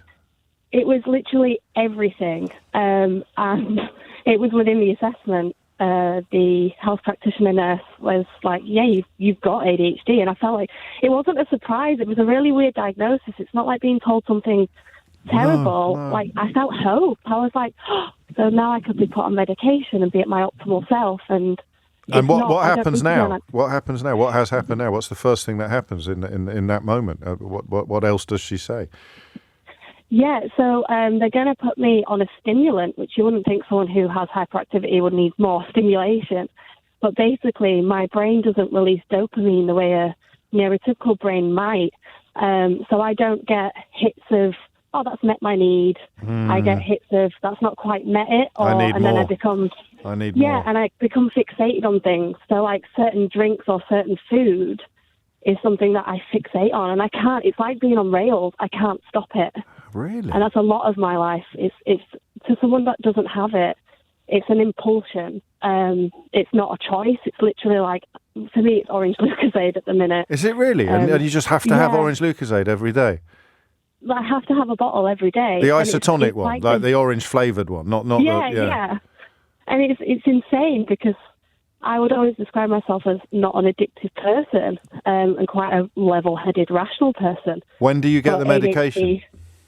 So I've been on antidepressants for about 6 years. Right. So they're giving me some medication that I've had to send off my blood pressure readings and things.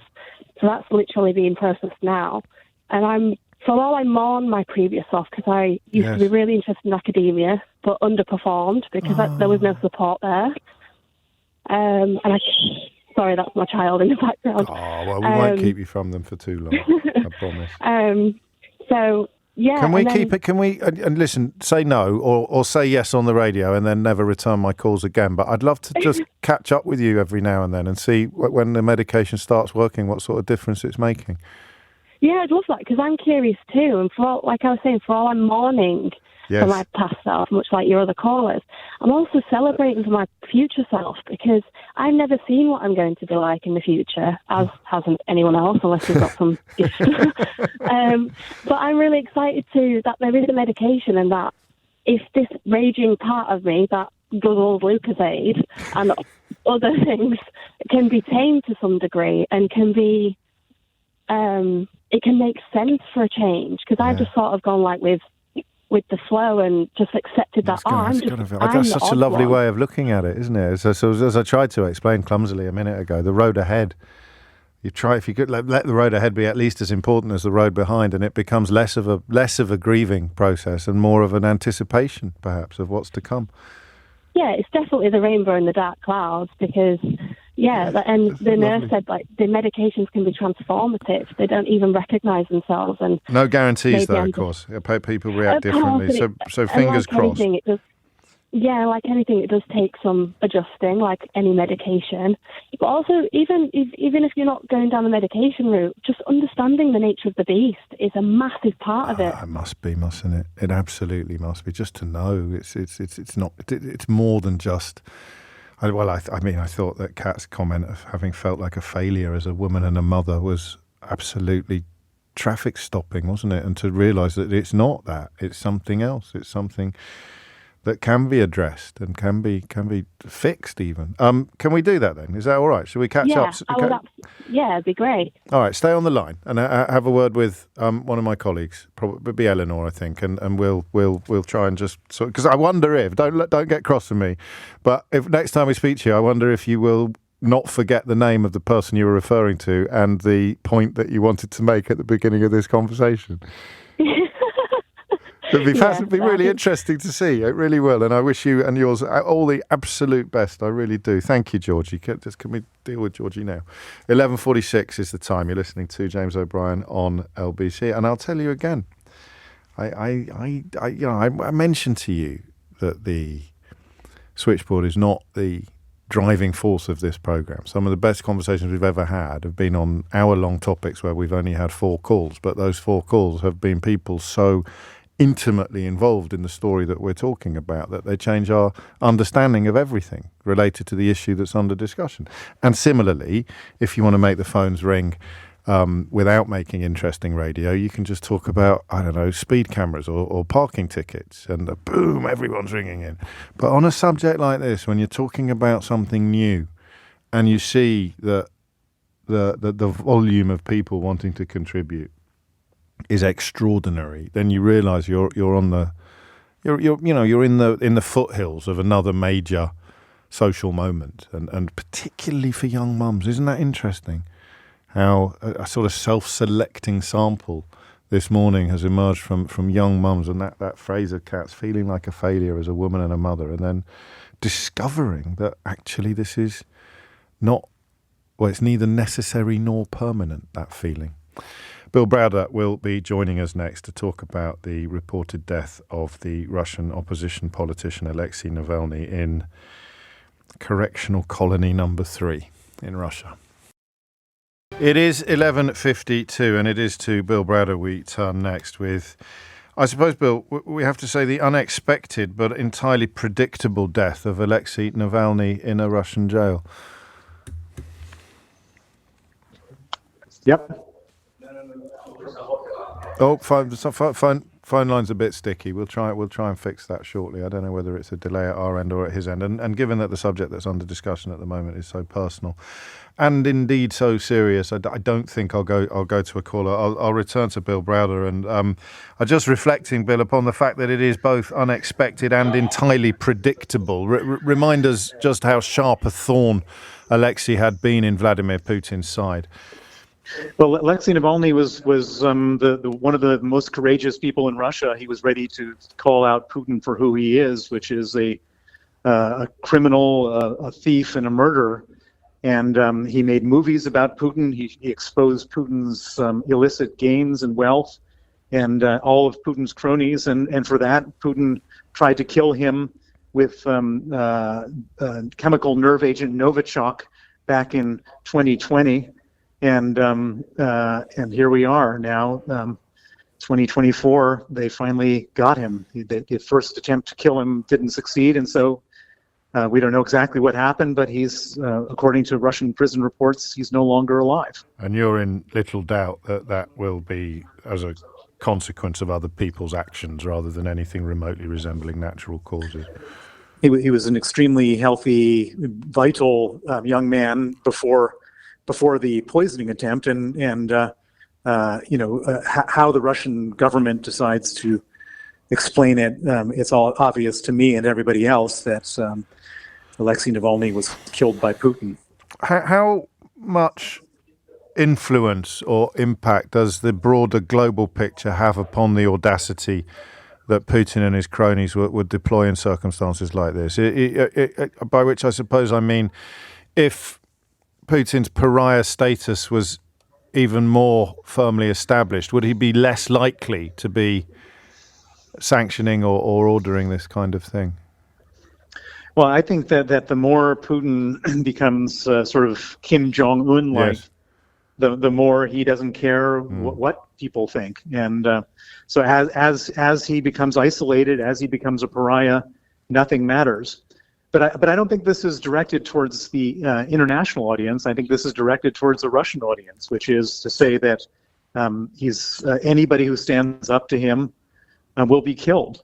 Putin killed Yevgeny Prigozhin, and now he's killed Alexei Navalny. And the message is that this is what a dictator does. That it's a totalitarian regime, and messages to everybody: don't stand up to Putin because this is what happens to you. Yeah, well, I had John Sweeney on the programme earlier this week for slightly different reasons, and he ran through a list of opposition figures who have literally been murdered in plain sight by Vladimir Putin. For people who don't know, your commitment to exposing and ideally sanctioning Vladimir Putin also began with a murder in a Russian prison cell, didn't it? Yeah, indeed. So one of the reasons that I'm so knowledgeable about Putin's crimes is that he killed my lawyer, Sergei Magnitsky. Sergei was 37 years old and was tortured to death in a Russian prison for uncovering a massive government corruption scheme in which Putin was a beneficiary. He was killed in 2009, and I've been on a mission to expose the people who killed him. And one of the people who got involved in helping me with this mission was Alexei Navalny. Alexei Navalny was very much a part of the Justice for Sergei Magnitsky campaign, and now Alexei Navalny is killed himself, and it's all very, very horrible and really just shows Putin's true colors in the most clear and dramatic way. I'm sure also like you, I find my thoughts turning very, very reluctantly and very sadly to Vladimir Kara-Murza, who's also in a Russian jail, also someone who's worked closely with you on the Magnitsky sanctions and also a deep opponent of Vladimir Putin. A word, if you would, because you know both of these men, or rather you knew Alexei and you know Vladimir well. Why don't they stay in the West, agitating from the West? Why do they feel this need to return to Russia? And despite the obvious and today the crystal clear risks, not just to their safety but to their lives. Well, it's the obvious question which I've asked Vladimir Kara-Murza before he went back to Russia. I said, why would you do that? You could be more effective outside than inside in a prison. And the answer that I got from Vladimir, and I'm pretty sure this was the same with Navalny, was that he's a politician, that he's a patriot, that this is his country, and that it's his duty to stand up inside his own country. And that may be idealistic, it may be stubborn, but it's a different mentality than we can understand. And I think probably the only way to stand up against a dictator is to do that, but that there's a good chance you're going to lose your life in the process. And finally, Bill, a word, if you would, on what happens now. I mean, some people perhaps would be expecting some form of investigation, that there would be some hope that the truth might emerge. You know from bitter experience that that's unlikely. But will we see any more than this announcement that A prisoner convict, A.A. Navalny, in correctional colony number 3, lost consciousness after going for a walk. Will that be the end of the story as far as the Russian authorities are concerned? This will be the end. There will be an official cover-up that says that he died of natural causes, that it was nobody's fault, that it was unfortunate that people do die in prison, and that's what the fate of Alexei Navalny will be. They may even have a medical exam, which will be with fake results to support their assertion that he died of natural causes. And at the same time, Putin will glare at everybody with a clear understanding that he did it. And he likes to play out of both sides of his mouth. He wants everyone to know that he kills people, and at the same time he wants no official responsibility. And the best way of doing that is just to fake the whole thing. Well, actually, while I have you, what did you make of Tucker Carlson's trip to Moscow this week?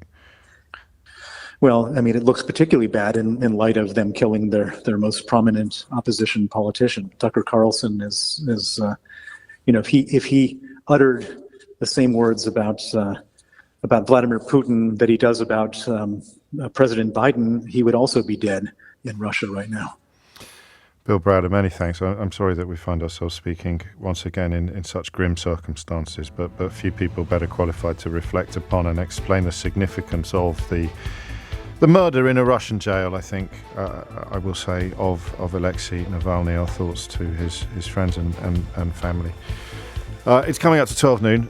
Given that rather unexpected diversion, we will take a couple more calls on the late diagnosis, adult diagnosis ADHD conversation that is so extraordinary and so, I think we'd have to say, oversubscribed. But on a considerably lighter note, given that it is Friday, I'm also drawn to the battle of the dating apps. I'm so old that I have attended weddings where the bride and groom didn't want anyone in the room to know that they'd met on a dating app. I bet youngsters can't even believe that. It is 3 minutes after 12. Before we return to that extraordinary conversation, a quick word for anyone who, like me, has wondered precisely what the regulations or the red tape that Jacob Rees-Mogg was keen to get rid of, or precisely what the laws were that he and his ilk were so keen to diverge from. Environment reporter at The Guardian, Helena Horton, has been having a look at some government papers that provide something of a clue. You can expect soon workers in the UK to be less protected from hazardous chemicals than workers in the EU. On what possible planet is it a good idea to reduce the protections that workers have from hazardous chemicals? But remember, everybody knew exactly what they were voting for, and it's all worth it. Whatever it is, the prize, it's all worth it. The economic damage is worth it, because now your employer can insist that you work with chemicals that you wouldn't be allowed to work with if you lived in France. That's just coming up on the horizon now. So next time you hear them talking about diverging from European laws or getting rid of red tape, just do me a favour, please, and ask them for specifics. I grant you this is more for journalists than it is for punters, but good God, how hard can it be to ask for examples? Kay Burley did it the other day when that weirdo was talking about BBC bias, and she said, could you give us some examples, please? And the culture minister sort of went, well, lots of people think it's biased. You see, yeah, some people think I'm bonkers. No, lots of people think I'm biased. Lots of people think the BBC is biased. Well, could you give us some examples? So here it is. We need to get rid of these regulations. Could you give us some examples? Do you know that's how I cut my teeth on Brexit? Long before the referendum even. We do the occasional phone-in on the European Union, why we should leave, and people would ring in, we've got to get rid of all the regulations. And I'd say, what regulations? And that's what would happen, that noise there. Or someone would say, well, my brother-in-law, he can't export lawnmowers to Poland because of directive... I'm not clarifying that I'm calling Kay Burley a weirdo, although I reserve the right to do so. I was calling Lucy Fraser a weirdo in the context of that, lest anyone cares. But my brother-in-law can't export lawnmowers to Poland because of EU directives. And I said, does your brother-in-law export lawnmowers to Poland? Well, no, he's a greengrocer. But if he wanted to export lawnmowers to Poland, he wouldn't be allowed to because of EU rules. I said, well, which rule is that then? All of them. All of them. I mean, that's how it started. That's how my interest in the European Union, or rather in Euroscepticism, started, because everybody that was describing themselves as a Eurosceptic would fall apart after being asked one or possibly two questions. But still people don't ask those questions. So today we find ourselves presumably celebrating the news that workers in the UK will be less protected from hazardous chemicals than workers in the EU, because frankly, who the hell wants to be protected? It's probably woke, isn't it? So I thank God for that. It's so woke to protect workers from hazardous chemicals. The sooner we can all be neck deep in hydrochloric acid, the better for everybody concerned. 7 minutes after 12 is the time. Back to ADHD. Sorry for the distractions. Kate's in Bethnal Green. Katie, what would you like to say? Hi, James. Hello, lovely to speak to you guys again. Likewise. Yeah, I just kind of wanted to say it was really refreshing to hear Kat. I think it was Georgie and Roz. And they have kind of covered a lot of what I wanted to say as well. But I was diagnosed at the age of 30, December 2022. It was following like a series of very traumatic experience, and it was kind of a happy accident. And it was about 12 months into the therapy where my therapist just said, like, has no one ever at any point in your childhood, like any caregivers, even clocked this or mentioned ADHD? And you said no. I'd like, no, of course not. Like, of course not. But it kind of, everything just made sense. And like, you know, when I started speaking to friends about it, my therapist was like 99% sure you've got it. They were like, yeah, of course you do. Like, how are you just learning this now? We've known this for years. So what changed? What changed when you got the diagnosis? Well, it allowed me to give myself permission to accept the ways that I've dealt with the trauma that I'd had.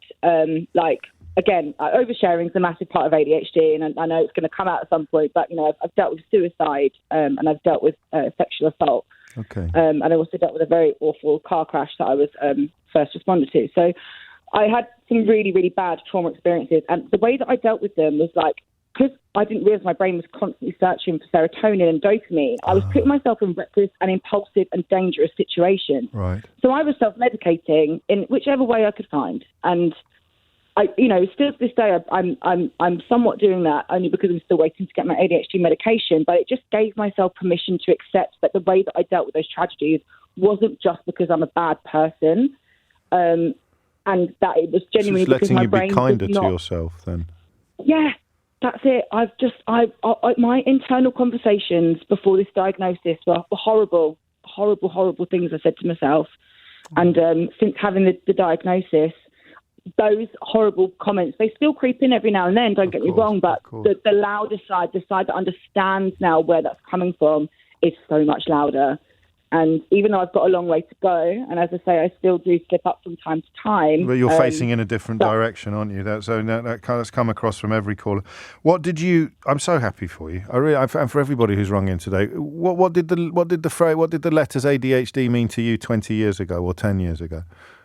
Naughty little schoolboy kids, that's all it was. It was only men, it was only boys, it was always just lazy. And I think Nick Ferrari actually said something the other day which just made my blood boil about being at lazy kids. And that's part of the reason why I wanted to call in, to be honest with you, is the fact that now we're getting more, now we understand more about ADHD and you get more awareness for it. We're now getting, you know, those that hate the wokerati trying to go and throw this narrative in that it's made up and it's not real. And as I say, I'm a survivor of sexual assault, so I already battle with blaming myself every day for what I've done. So when I got the diagnosis, I felt so freed, and now all I'm seeing is this narrative about how it's made up, and it's starting to make me question myself again. And so you bring this conversation to light today has meant an awful lot to me, because just as you're now shining light on it and giving us voices and actually hearing, like, as I say, like Kat, Georgie and Roz speak about what they spoke about, it just gives me that little bit of like, no, Kate, you're okay. Like, you hang in there. Ignore those noises. Oh. Like, there are people, this is real. And I think you've done a really good job today sharing that. So thank you. I'm just answering the phone, Kate. Well, I'm not even doing that, actually. That's Roxy and Eleanor. I'm just speaking to the people to whom they have answered the phone. But you're right. I think it is important to be clear-eyed and honest about these things, and to resist any temptation towards knee-jerk provocations that will be deeply, deeply offensive to people who, in the case of Katie, obviously, and others, are already suffering quite enough. Thank you very much. Katie, take care. And I think this will be an hour, give or take, because we spoke to Bill about the murder of Alexei Navalny. I think this will be an hour in which we haven't spoken to a single bloke, which is mad when you think about the frequency and the ease with which people do talk about ADHD as being a naughty boy's condition. It affects boys as well. Good God, it does. And we will definitely have those conversations. And it affects grown men. And grown men have late diagnoses as well. And we've spoken to them and about them. But something happened today, unexpectedly, as it went inside, possibly because of Sheridan Smith being a 42-year-old woman who got diagnosed a fortnight ago, which is what prompted this conversation. But there it is. There it is, just all women in their 30s and 40s, I think, even sort of zoning in on the age group as well. And this stuff is life-changing. And if you haven't checked out Katie and Sam's podcast, you're wrong about ADHD and you want more, you want to hear more and learn more about this issue, especially if it is you that we're talking about, then I could not recommend it more highly. It's all available on the Global Player. Claire is in Manchester. Claire, what would you like to say? Hi, James. Thank you for bringing attention to late diagnosed ADHD people because there is such misunderstanding out there. It is honestly unreal. I'm now 43 years old. I was diagnosed 2.5 years ago at the grand old age of 40. When they say that life begins at 40, I don't think this is what they meant. But by the same token, no, I'm pretty sure they didn't, as it goes. I'm not objecting. So when I got diagnosed, basically, I got told 3 things. 1, yes, it's real. 2, yes, you've got it. 3, take these pills, you will have a happier life. Now, before I started taking any medication whatsoever, I made a point of, looking into it and all the rest of it, because I'm not just going to take medication without, figuring out what the side effects, the potential negative impacts are, as well as the benefits. And I just won't really take medicine for anything unless I can avoid it, because I'm just one of those people. But I then started to investigate a little bit about ADHD because you get told so little about it. I mean, those are literally the 3 things that I got told. That was it. And I started to investigate things, which is a fairly common thing apparently after you get diagnosed. And then, of course, we've got this wonderful thing most of the time that's called hyperfocus. So then you end up falling down a bit of a rabbit hole and investigating stuff to do with ADHD and things that you could not even begin to imagine could possibly be related to ADHD are related to ADHD. And it just starts to explain so many daft little random things in your life, as well as some really, really, really serious things. So if it doesn't make sense and you wish you didn't do it, it might well be linked to ADHD. In some ways, yes. Like for example, some people have issues with object permanence, really struggle with replying to text messages that friends have sent them. They don't mean to ignore them, they just struggle with it. Right. Daft as it sounds, I'm not one of those people. Also, taking the washing out of the dryer, putting it in the tumble dryer or hanging it up, then remembering to take it out of the tumble dryer, literally out of sight for some people is out of mind in any capacity you can imagine that in. That's not what affects me. The worst thing for me is probably something that's called time blindness. So our brains literally do not understand how time works, which sounds crazy. So if you imagine the world is basically on a timeline, our comprehension of where we are on that timeline is horrendous. And also our ability to understand how long something would take. So, for example, if somebody gives me a piece of work to do and asks me how long it takes at work, I would struggle to say whether it would take me 30 minutes or 3 hours or 3 days. And that's not me being, even though I'm academically incredibly bright, I did really, really well at school. I went to university. I've got a degree from a Redbrook University, a master's degree from a Redbrook University. I'm not the stereotypical sort of naughty child who can't sit still that most people would think of when they think of ADHD. And there are many other people out there like that. It's just, there are ways that it affects, and they're not necessarily the stereotypical ones. For most women, there are 3 different types of ADHD. I'm sorry, I'm not sure if anyone's explicitly said this on the show. Go on. There's what used to be known as stereotypical ADHD, naughty boy syndrome. It's now known as ADHD type 1 hyperactive. There's ADHD type 2 inattentive, which is the type that I and most women have. It's relatively women to have the hyperactive version. Right. And then there's a combined type, which is type 3, which is basically, I think of it as like the greatest hits of type 1 and type 2. So you're a little bit too hyperactive to be completely inattentive and a bit too inattentive to be completely hyperactive. But you've got a sort of combination of all 3 of them. But some of the really, really serious stuff that I've investigated, and thank you for allowing me the opportunity to say this, just because I guarantee even people who've been investigating this probably won't know this, is stuff to do with women's health and hormones. So, for example, I'm not sure if you're aware that estrogen is actually implicitly, very much implicit in the reuptake and the synthesis of estrogen and norepinephrine, which are the two, basically they're the two neurotransmitters that people who've got ADHD lack. So when you hit key points in your life, such as the menopause, the perimenopause, such as when you're going through puberty, things like that, things start to go off the rails very much for certain women who've got ADHD. So you hear things about, for example, when a woman reaches perimenopause. I'm going to say this very sensitively, Claire, given what you just told me about keeping track of time, but we are about to run out. Oh, sorry. Okay, so no, it's not. It's not. I mean, it's not you losing track of time. It's me forgetting to look at the clock, is what it is. But we are pretty much up to the limit. So just a sentence or two more, if you could. Okay, no problem. Basically, look up perimenopause. Look up estrogen, norepinephrine, and dopamine reuptake. And all of the links. I mean, I find it utterly unsurprising. I didn't know much about it, if anything. But of course, it's probably linked to the fact that not that long ago, any women displaying certain behaviours would be described as hysterical, which is linked immediately back to gynecology. So, I think that there probably is some sense of links not only being properly understood, but being misdescribed and indeed maligned. Claire, thank you. You were brilliant. You were absolutely brilliant. Every caller on this subject has been absolutely brilliant. It's a privilege to learn from you. It is 21 minutes after 12, and I promise we'll come back to that. But what I want to do is do it regularly. Rather than for 2 hours today, but that means I have to apologise to everybody who was hoping to talk about that issue as well. Particularly a bloke who went to my school, actually, albeit quite a few years before me, and was constantly labelled as lazy and naughty. I think back, actually, before we move on to the next subject, which is altogether lighter-hearted.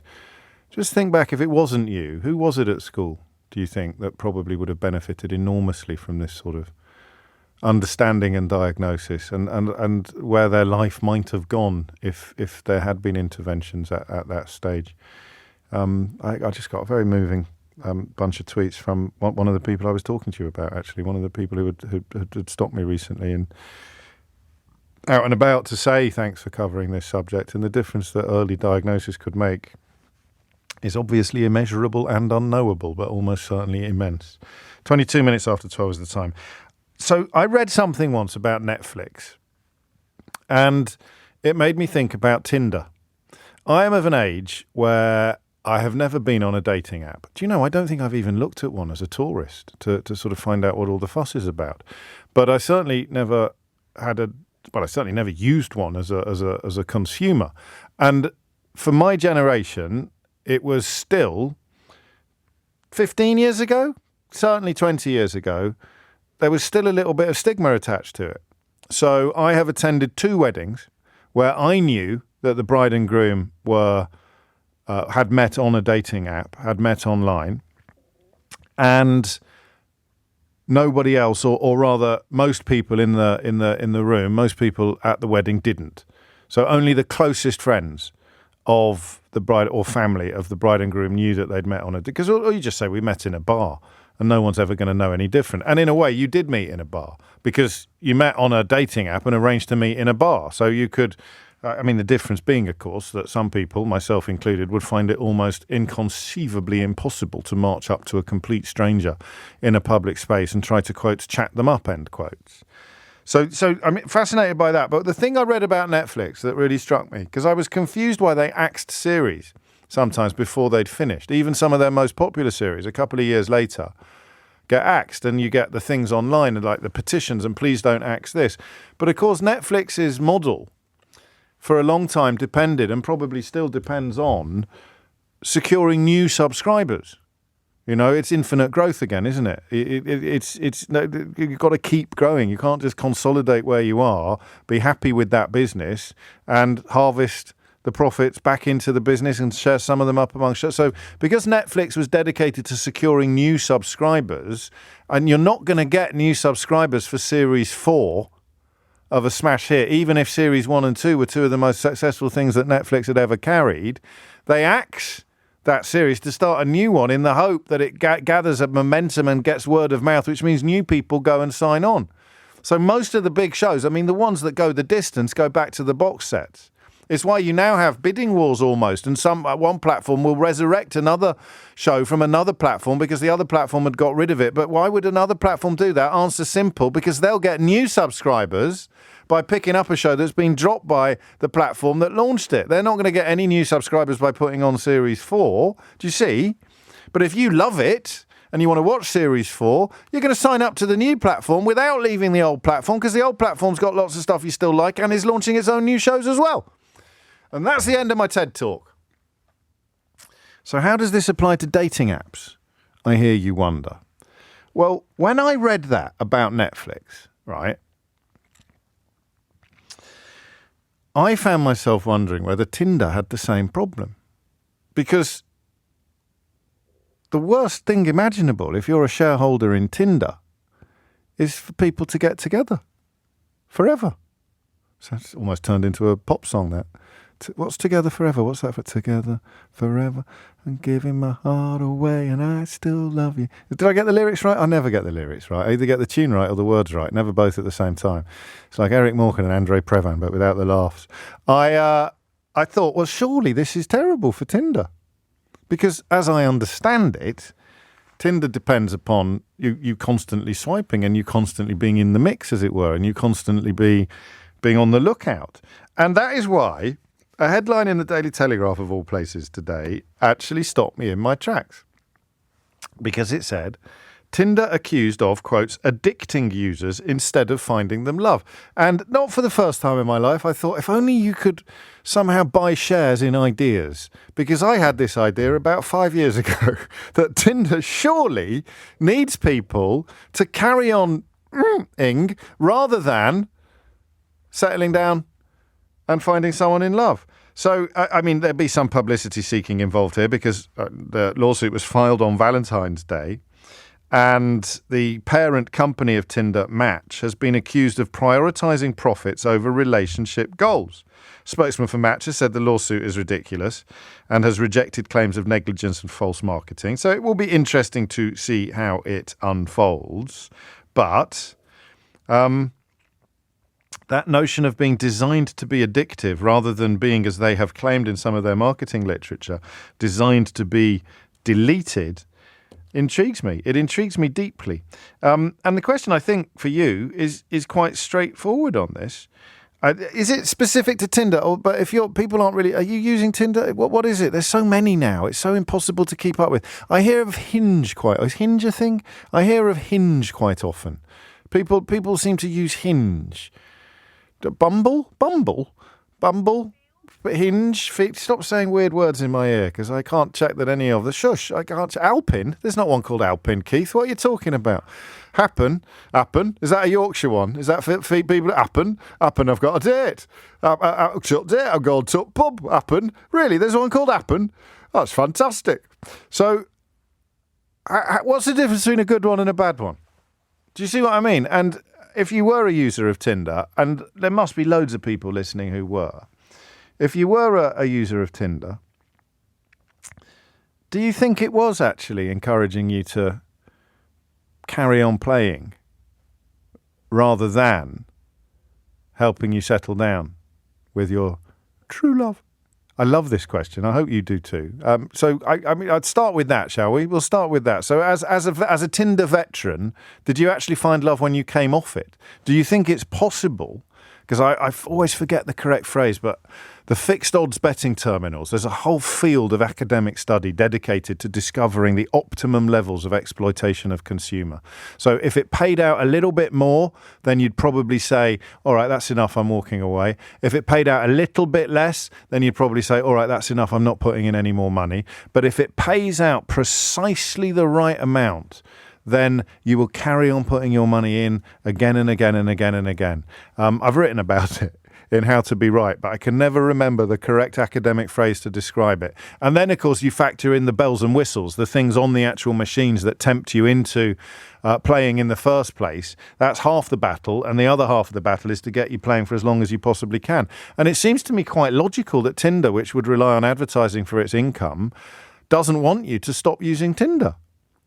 But I mean, that is not something I have any experience of whatsoever, but it is something that is central to this lawsuit that dropped on Valentine's Day in America. So you tell me, 0345 6060 973, did you or do you think that Tinder actually encourages promiscuity more than it facilitates settling down? Or not even promiscuity, but multiple dating. You carry on dating. Was that a film? Did they ever get around to making that? Oh, matron. You carry on dating because of the technology that you signed up to in the first place because you wanted to settle down. Hit the numbers now, you will get through. 0345 6060 973. Tim Humphrey has your headlines. 12:34 is the time. I love it when a plan comes together, albeit that one swallow does not a summer make. James writes this texter, I've been off and on dating apps for close to 10 years, and this week I've deleted them all for this exact reason. The model is absolutely geared to prioritise keeping people on the apps rather than helping them find happiness.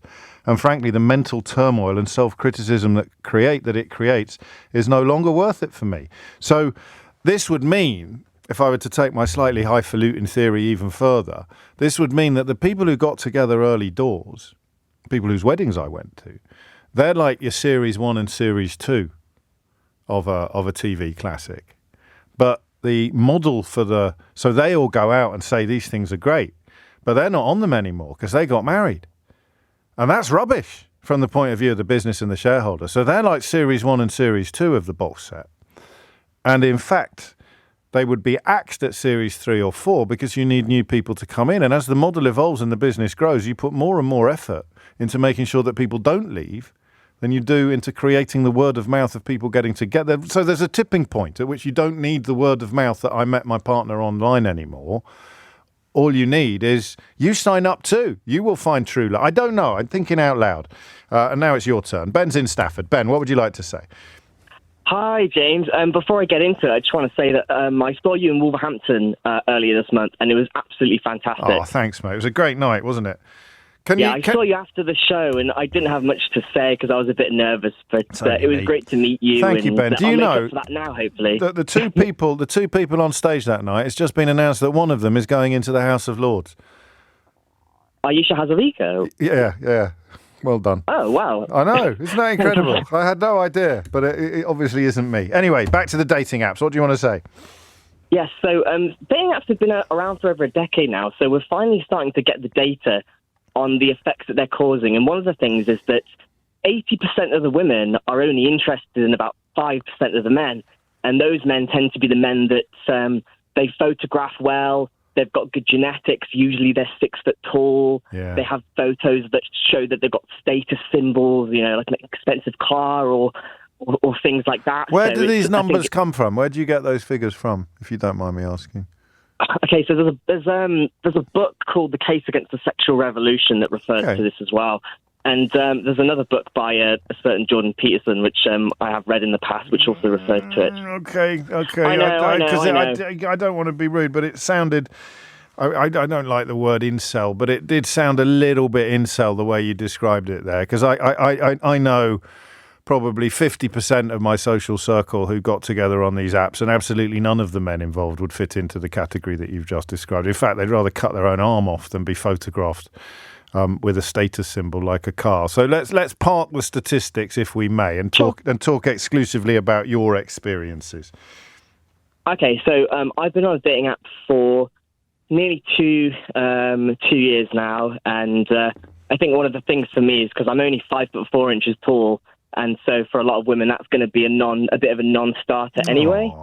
Yeah, well, is it? I suppose it is, because they're not meeting you and you're not having the chance to, what I used to call, have a long run-up, which is why, I could never have operated. I'm 6 foot and I wouldn't have worked on a dating app either, Ben, because I need to get a bit of chatter going.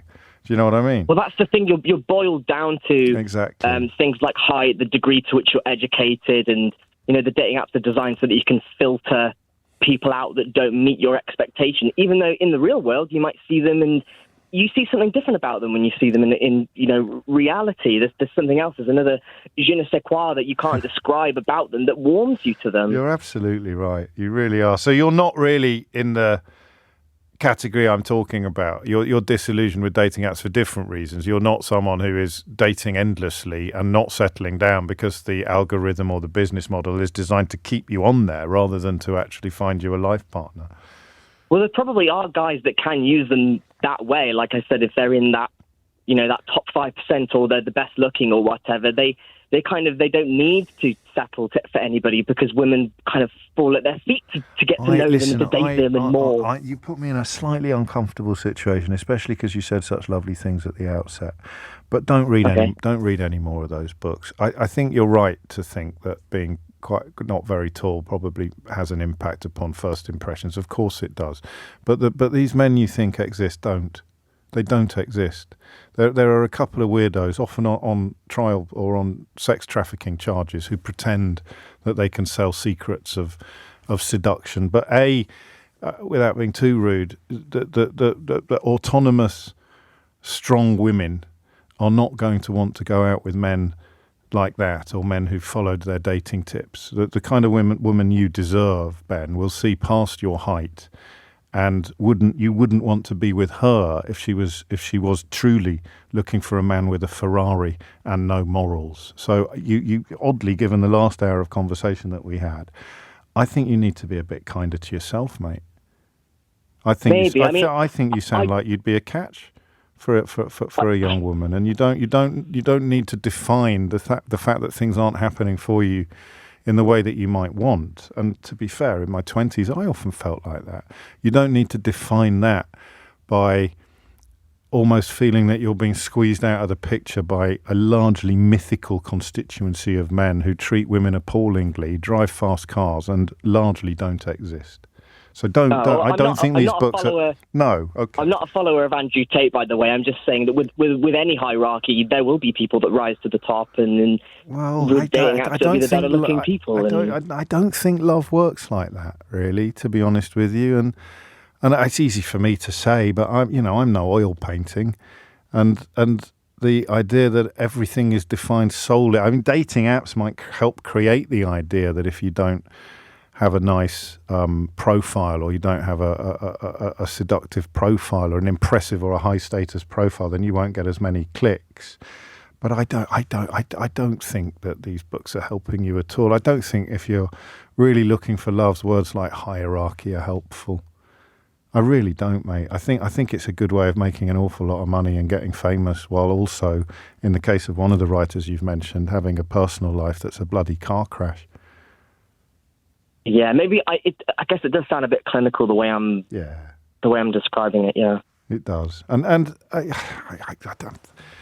don't know what the alternative is though for your generation. Really, for me, it was always work. Where you get that opportunity to sit next to someone that you fancy, or to make sure that you can go up to them in the pub after work. But listen, I could be horribly wrong, and I hope you don't feel patronised.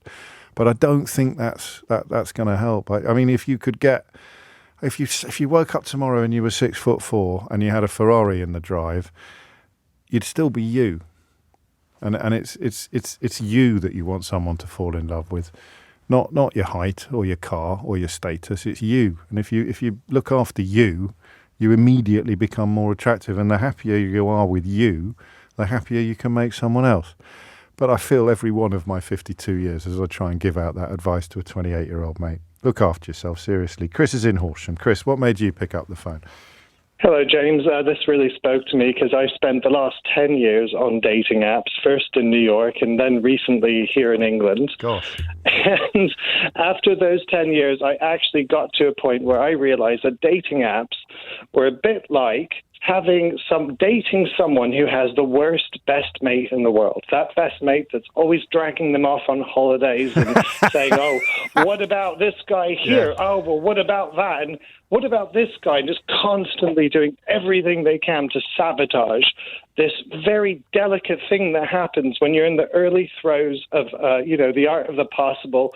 Yes. What could this possibly be? A human is a very complex thing.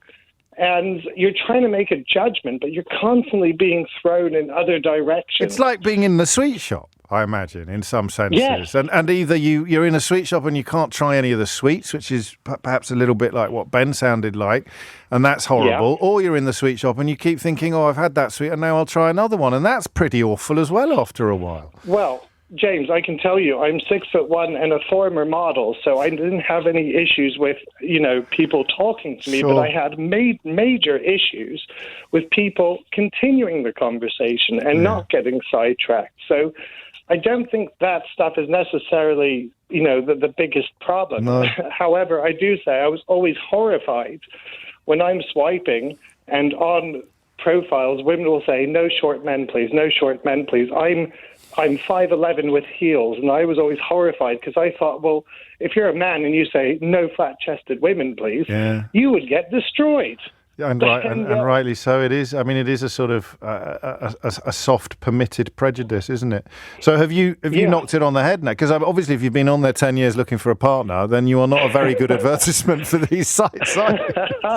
Well, I decided straight away that Tinder was a total no-go because I thought Tinder was the absolute worst algo, and it was blatantly the worst algo. How interesting. So I moved on to Bumble. Right. But even with Bumble, I felt like there were, women who'd been on it for months and months and months, and every time I went back in to try it, there was still the same people there in the infinite scroll of Netflix or something like that.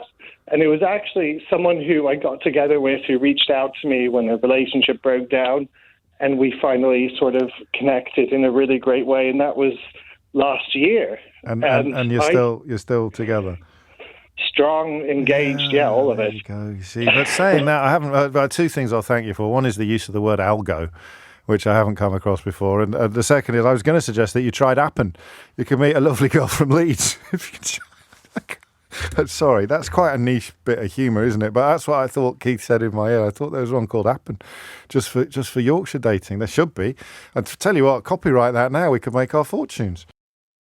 12:49 is the time. I shall rattle through these because I think Ben deserves it. This is from Anne, who says, "Tell your caller, Ben. He's got a lovely voice and sounds great. There's definitely a woman out there for him. Forget height. You've got so much going for you," says Anne. Angela says, "I'm 5'9". I've dated 2 men shorter than me. Tell that lovely chap, who really does sound lovely, to find some local salsa lessons in a club or a bar, not in a dance studio, and he will start meeting women and dancing." And Michelle says, "James is totally right about that guy who's 5'4". He needs to put the self-help books down and just work on being himself and liking who he is. Some hobbies would help, and he'll find the love of his life who loves him for himself in no time." And here's another one. "Please tell Ben I'm 5'4" and my husband is 5'1". I was lucky to have him, and every single one of my friends fancied the pants off him. That's no joke. He's never been embarrassed by his height, full of confidence, great sportsman, all-round beautiful soul. Height isn't as important to women as men make each other believe. And I would add to that one of my very, very best friends in the whole wide world, who I lost during COVID, was a tiny little fella. And one of the things that our mate said at the funeral was he said, for a little fella, he's left a massive hole. And that I think probably best encapsulates and it must be hurtful to see these lines on sites, but it must be, that encapsulates the irrelevance of it really once proper love enters the building. 12:51 is the time. Patrick's in Belfast. Patrick, what do you reckon? Hi James, you keeping well? I'm grand, thanks. How are you? Not too bad. Yes, well, just to kind of echo some of your texts you got there, just to say to Ben, I'm 6'4", and whenever I first went onto the dating sites, I was hardly batting on my way with a stick. But I only kind of joined the dating scene during COVID. Right. I'd been in long-term relationships, and I was 34 and using the dating apps for the first time. And I didn't have a clue what was going on. I was completely overwhelmed and inundated and just sort of, didn't know what I was doing, really. And but you were popular. You were popular, were you? I was making matches, but I wasn't actually meeting up with anyone, because it was almost like everybody was just sort of chatting or even swiping just for right. I don't know what. But I actually found out after a while, like if I had, or matched with someone and I decided to go out with them, and if somebody else had asked me, if I wanted to go out with them, I kind of turned them down, because, I'm a bit more old school. I'm not used to this whole dating multiple people at once. And one girl actually berated me for it because she said that I would lose a lot of matches taking that approach by dating one person at a time. So you should be going out and meeting as many people as possible. She was arguing. Pretty much. Yeah, she argued to me that I would need to be chatting to 5 people at once and dating 3. Oh, mate, how would you cope with that? It's like spinning plates. I know. I can barely have the energy with to what? start I've got one wife. That's quite enough. Thank you very much. How on earth would you? Oh, lordy! And that's how you play it. That's how the system works. But that proves my point. You're never going to settle down if you're constantly dating 5 different people. 100%. In fact, I unmatched with her immediately whenever I heard that, because that's just not. I wouldn't want to date someone knowing that I wasn't, like, that much of a priority, like I was only one of, true as well. 3 or 4 people. I guess so. So where are you now? What's going on now? You're still looking? Yes, although I do have a date this weekend, which hopefully will go where are you taking her? Quite well. Just a first date, so just meeting up for a walk and a coffee, maybe some lunch, just to get to know each other. But good luck, mate. Seriously. Cheers. But like it. What I was saying to your researcher was, I think the reason why it's so, there's maybe more promiscuity, or there's, Well, you're looking for sex. A lot of people are on there looking for sex, I imagine. There's absolutely nothing wrong with that, but there is if you've signed up to it and paid your subscriptions because you think you're going to find your life partner. Have a good date on Saturday, Patrick. I'm being a bit glib, but that must be exhausting. Trying to keep 5 or 6 new connections on the go at the same time. A little clip of full disclosure this week. If I said Jason Watkins, it's not guaranteed that you would immediately know who I'm talking about. You might. If I said Gordon Shakespeare in the film Nativity, then you would know exactly who I was talking about. I thought that was just our family, but no, it really isn't. If I said The Lost Honour of Christopher Jeffries, that extraordinary ITV drama for which he won a BAFTA, playing Christopher Jeffries. If I said Simon Harwood in W1A, or even Sergeant Dodds in MacDonald and Dodds, you'd know he's one of him. And he's a beautiful actor, a really brilliant actor. He also, for reasons that he will touch on in this little clip, has become a tireless campaigner for bereaved families, families who've lost young children, and the killer sepsis, in particular, after his little girl Maud died when she was just 2 years old. And I like talking to actors, but the ones I like talking to most are the ones that if you met them in a different context, you wouldn't think they were actors, because they haven't really got the show-off gene. They've just got a deep interest in the human condition. And here you go. This is my thought for the day. The deeper your interest in the human condition, the better actor you will be. So here's a little clip from this week's Full Disclosure with the rather lovely Jason Watkins. You and your wife Clara have spoken often and with incredible power, and you've made a documentary about losing your daughter Maud. I mean, I'm bearably young, 2 years old, on New Year's Day 2011. And that, when I prepare for a conversation like this, and I hope this doesn't sound inappropriate, it looks pivotal both personally and professionally in the chronology of your life. She was lost to sepsis, which had been tragically missed by doctors. You know, watching you talk about it and reading interviews with you, you clearly could not have done any more to prevent it. But I presume that a crucial part of grief is believing that you could, or thinking that you might. Yeah, that's the darkest thing that you're dealt. You know, that you feel that you should have done more, you could have done more, and that's a very difficult place to be, and sometimes it takes a lot of convincing from other people and also from yourself. But that's you've gone straight to the nub of it there, because that's the thing that kept me awake at night. It doesn't now, and that's almost the first thing, though, because of that I say to other families and the people that we regularly see and try and help, that the feelings that you had something to do with it is that you could have been. You think, I should have been a better parent. Why didn't I ask the doctors that it was sepsis? Why did I let Maud be discharged? Shouldn't I have screamed and said she should?